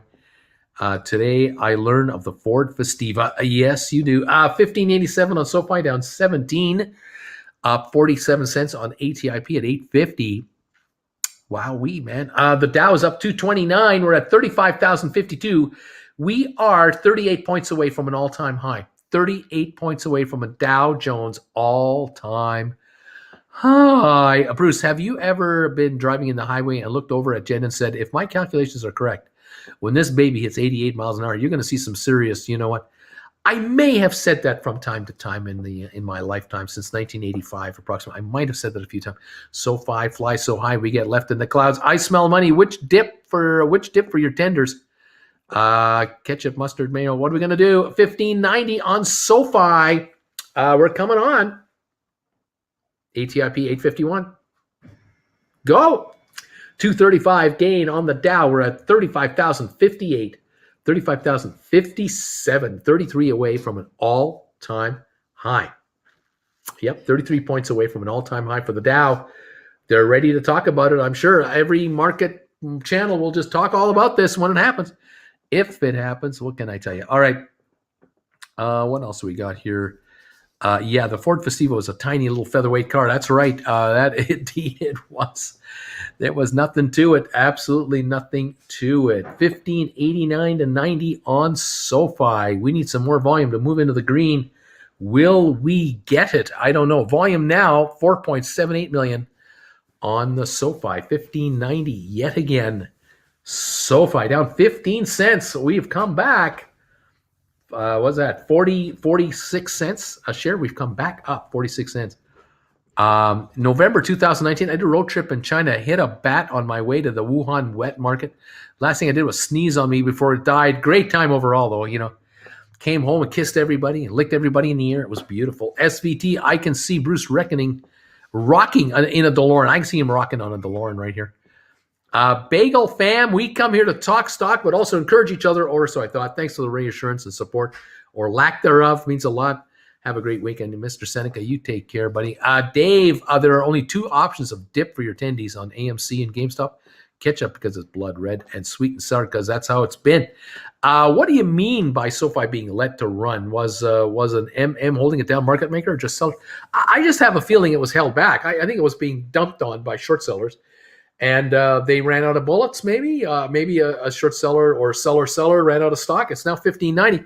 It just had a real shot up here in 15 minutes. I love it.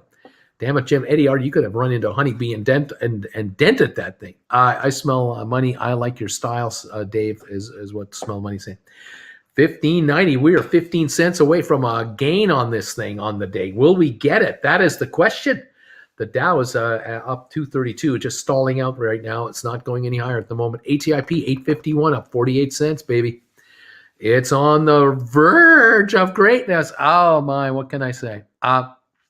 Barbecue is applicable because we're cooking hedgies, of course. Just catching up with the morning. I'm in the same hate fake crowd noise. I hate that stuff. There you go. I appreciate those comments. Damn it, Jim. Totally friend had it when those rides were a nightmare. What can I say? Excuse me. Let's go stocks. Come on, higher. SoFi 1588. Man, oh man. on the edge of potential greatness here. Could we have a $2 run today? Could we take it to 18 today? That'd be kind of fun. Wouldn't that be fun with your option? Some of you would have good option situations going on if that were to happen. I see Bruce in one of those 30s cars with the suicide doors. The interior is purple plush, and he has a top hat with a diamond topped cane. That's how I see Bruce riding. Dave D's Uncle Bruce should have ground noise, laughing out loud. Crowd noise. That's what he should have. He should have crowd noise, rather than this. That was easy. Rather than just that. Yeah. Not much else to talk about. Home Depot's up $5. International Business Machines up 46 cents. The Dow up 232. Microsoft up 256. Apple up $1.25. Tesla down 974. Cruise lines are mixed. Royal up a nickel. Norwegian down 44. Carnival down 53 cents. Amazon up $7.30. Facebook up $16.30. Alphabet, that's Google, up $62. Goldman Sachs up $1. That's what's going on here. Intel down $3.19 to $52.77. Micron down 14 cents. There it is. $15.87 on SoFi. Waiting for a breakout here. Are we going to get one to a higher level? GameStop down $3.02. ATIP at $8.51, up 48 cents. Buzzer is OG. Okay, Bruce, forget the Tesla. Get a purple Lambo to match the grape jelly. There you go. Serious wise words. Okay. Fireworks background is also super OG, original gangsta. There you go. Oh, my. We are coming to the end of this first show. I want to thank you for being here. Did you know that tonight at 7 o'clock Eastern, we have live trivia going on this channel for members only, and for Traveling with Bruce for members only. Live trivia tonight, 7 o'clock. Join me. We're hanging out and just gonna kiss off this week and relax. I got my questions right here. We are ready to roll. I got some really cool questions ready to go for trivia tonight. And there's one of these questions here. You're going to go, I can't believe this quiz. I can't believe the quiz he just pulled up here. This is unbelievable. But going to be fun here tonight. So 7 o'clock tonight, Eastern time. Come and join me on this channel. And TWB, if you remember, for members only, we're going to play live trivia tonight, as we do every Friday night. Of course, here I'm live at 3 o'clock this afternoon, of course, for the final hour of trading here. And for the first hour of the aftermarket, which is kind of a libation hour from what I hear. It seems to be a weekly libation thing going on this channel. Also, tomorrow at noon, we're going to do a class, and Sunday at noon, we're doing another class. The most important things you need to know if you want to be successful in the market. That's what we're going to do tomorrow. And the do not do this, things you should not be doing on Sundays. We're going to cover that. I'm looking forward to both of those classes. I think you'll find them informative. They're also wide open classes for whatever questions you want to ask me. So if you've always wanted to have a one-on-one with me and have some quality one-on-one time, this is your chance. Although it's not camera to camera, it is like this. You just enter your question. Jen is the moderator. She'll answer questions. Ask me questions that I will answer to you. So you've got answers about the market, about your portfolio, about options, about what's going on. You can join me tomorrow and Sunday for the big classes. You can join us, and we'd love to have you. There you go. Send me a private email if you want to do a class. Send me a private email telling me to tell me that you'd like an invite. Which day do you want me to set you one up for? One or both? We'll be more than happy to have you come by. Okay, there you go. Yeah, what can I tell you? Let's see. Is it true when looking at a PE that a company might be an actual acquisition target? No, not true. Not really. Anyway, let's see what else is going on. Let's see. If you had a call contract that goes in the money in the last hour of expiration day, would it still be in the green? Well, if you had a call, yeah, it'll go in the green. Yeah, of course, it'll be worth money. You can sell it at the very end of the day, but you better be careful with those last few minutes of the day. Can't wait for trivia today. Yes, trivia. That's always good. Enjoy the break, Uncle Bruce and Bagel Gang. Sounds like the ending here. Bagel Family, Libation Station, Power Libation Hour. Oh, I'm getting it tonight. RIP that. One of these weeks, I'm going to need a Friday off so I can participate in libations. I might be able to join the trivia tonight for the first time. I know I'll be too tired after work for anything but laying in bed and watching. We're getting lit tonight. Let's see. Libation for the Bagel Family. Laughing out loud. Uncle Bruce, do you see Chris Cisco making a further run up? I have no idea. It's had a good run, though, hasn't it? You got to love it, how it's doing. Cisco right now. Where are we at on Cisco? I've got it here somewhere, don't I? Yeah, I've got it right here. At 55.18, up 63 cents. It's been as high as 55.18. That's the high. And the Cisco, let's see here. Cisco for the last week has been around this 52.77 now to 55. And the last month, it was as low as around 52.69. Or even lower than that, I guess. What's this price? 52.43. So it's done all right. For 3 months, it's gone from about $50 to $55. So, it's an okay run. It's not like an incredible run, but it's a good run. Way to go, guys. Making money on Cisco. Beautiful. SoFi, 15.89, down 16 cents. GameStop down 2.90. ATIP up 47 cents to 8.50 a share. AMC down $1.60. Matterport at 14.10, down 37 cents. We got the Dow up 208 points. You doing what it can. What can I say? Martin, I'm out. Enjoy trivia your weekend and see you all on Monday. You take care, buddy. Time to go make bread real fast, or breakfast maybe. See you all a power hour with whiskey and bourbon. Bruce, I took your advice on the GS call option, 420 strike for June 2022 for 1850. Goodbye. There you go. Sit tight now and just sit back and wait. 2 more GameStop for me. Sneak in one last question. Why does IBM hate me? It's something you said. You said something under your breath. They heard it, and there you go. One thing I'm confused on from what I see in the chat is that if you're just in the now, if you're just in the money now, barely in the money, you're still losing money.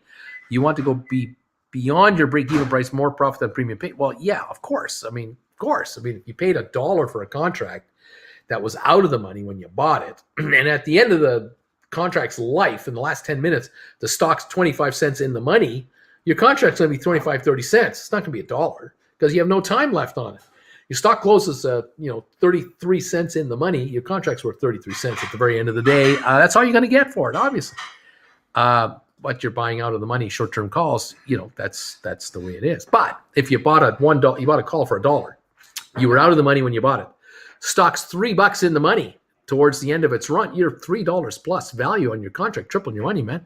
You can do very, very well. That's why people love options contracts. $15.94 on SoFi. We're only down 11 cents here. $15.93, $15.94 on SoFi. We're coming on again on the SoFi, improving dramatically. $15.94, down 11 cents on the day. Here we go. ATIP 852 up 49. Come on, SoFi, $15.94 a share. Volume on SoFi now is 5 million. Rock and roll, $15.94. How about a gain on the day? How about that? There's a whole bunch of option players playing the 1550s, the 15s, the 16s, the 1650s, the 17s. There's option players all over SoFi in huge numbers. Today, volume on July contracts that expire tonight. 1,100 of the 15s are trading hands. 3,500 of the 1550s. They're still going at 37 cents. 3,600 of the 16s have gone through. They're trading around 8 cents. 2,100 of the 1650s are trading like crazy, though that's this week. Next week's calls, we've got 1,600 trading there at 60 cents. 2,100 1650s, 1,600 17s, 1,600 18s, 1,300 19s. Lots of trading on SoFi contracts this weekend and next weekend. Stock now $15.95, $15.96, down 9 cents. For August the 6th expiry, not a lot in volume. August 13th, 1,000 of the 1850s are going through at 54 cents. August the 20th, we have 1,000 of the 15s trading hands right now at 190. So that's, that's 1690 a share. The stock's at 1593 here, 1595. 1,600 of the 1750s, 2,100 of the $20 contracts at 45 cents each, 2045 break-even price for 4 weeks from now. That is movement, kids. There you go. So there's some volume definitely changing hands on the SoFi contracts. 1595 down a dime on the stock. 1597 down 8 cents.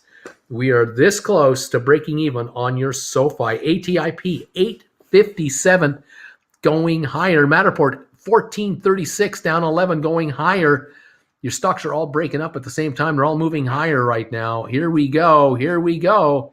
Everything is moving up right at the moment. 1594 on SoFi. Only down 285 on GameStop. 858 up 55 cents on ATIP. Matterport at 1436 down only 11 cents. ATIP looks like it's going to 860. 23andMe still down 15. Fifth Wall and VACQ down 7 and 24 cents respectively. Navside up 2, Starboard down 3. IBM up 38 cents. That's where we're at here. We got some moves coming on here. Dollars are coming through into these stocks. How about that? Wow. What can I say? What are your opinion on selling put contracts on these developing SPACs? I like it. I like the strategy if you can get a premium on it. If there's premium, take a look at it. If there's no premium, don't. Even if they're a month or two out, you can always look at that. Absolutely. 857 ATIP, 1594 on SoFi.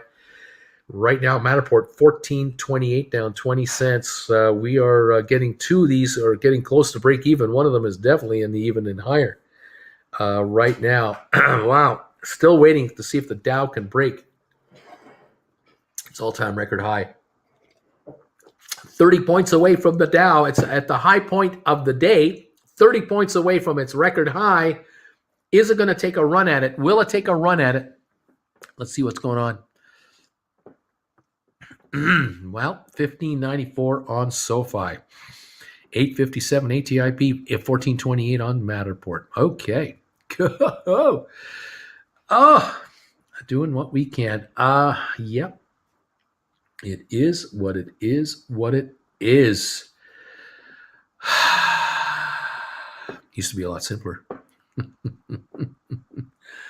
My, what do we got now? We got about 9 minutes to go on the show here. 8 minutes to go, and it's getting interesting here with our stocks.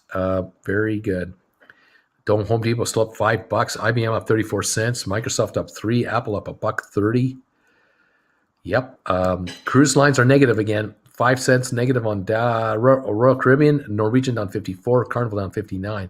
They're definitely underperforming. Amazon up 7. Facebook up $16.60 to $367, setting new all-time highs today, valued over $1,040,000,000. We've got Google up $63 today to $2,729. Goldman Sachs up 22 cents, turning the corner. Come on, Goldman. You can go higher than that. Alrighty. SoFi, 1594, 1595. Again, pushing the close around. The close last night, 1605. So we're just 11 cents away on SoFi. Whether it can do it or not, I just don't know. 857 on ATIP, 858. That is just at the high, almost 860 is the high of the day. We're definitely pushing this around. The highest in the last week. For the last month, the stock's been at 950. So we have $1 more to do to get back to a month ago levels. But we are coming on right now on some of these stocks. 1589, 87 now in SoFi, backing up a bit. 858 in ATIP. Okay.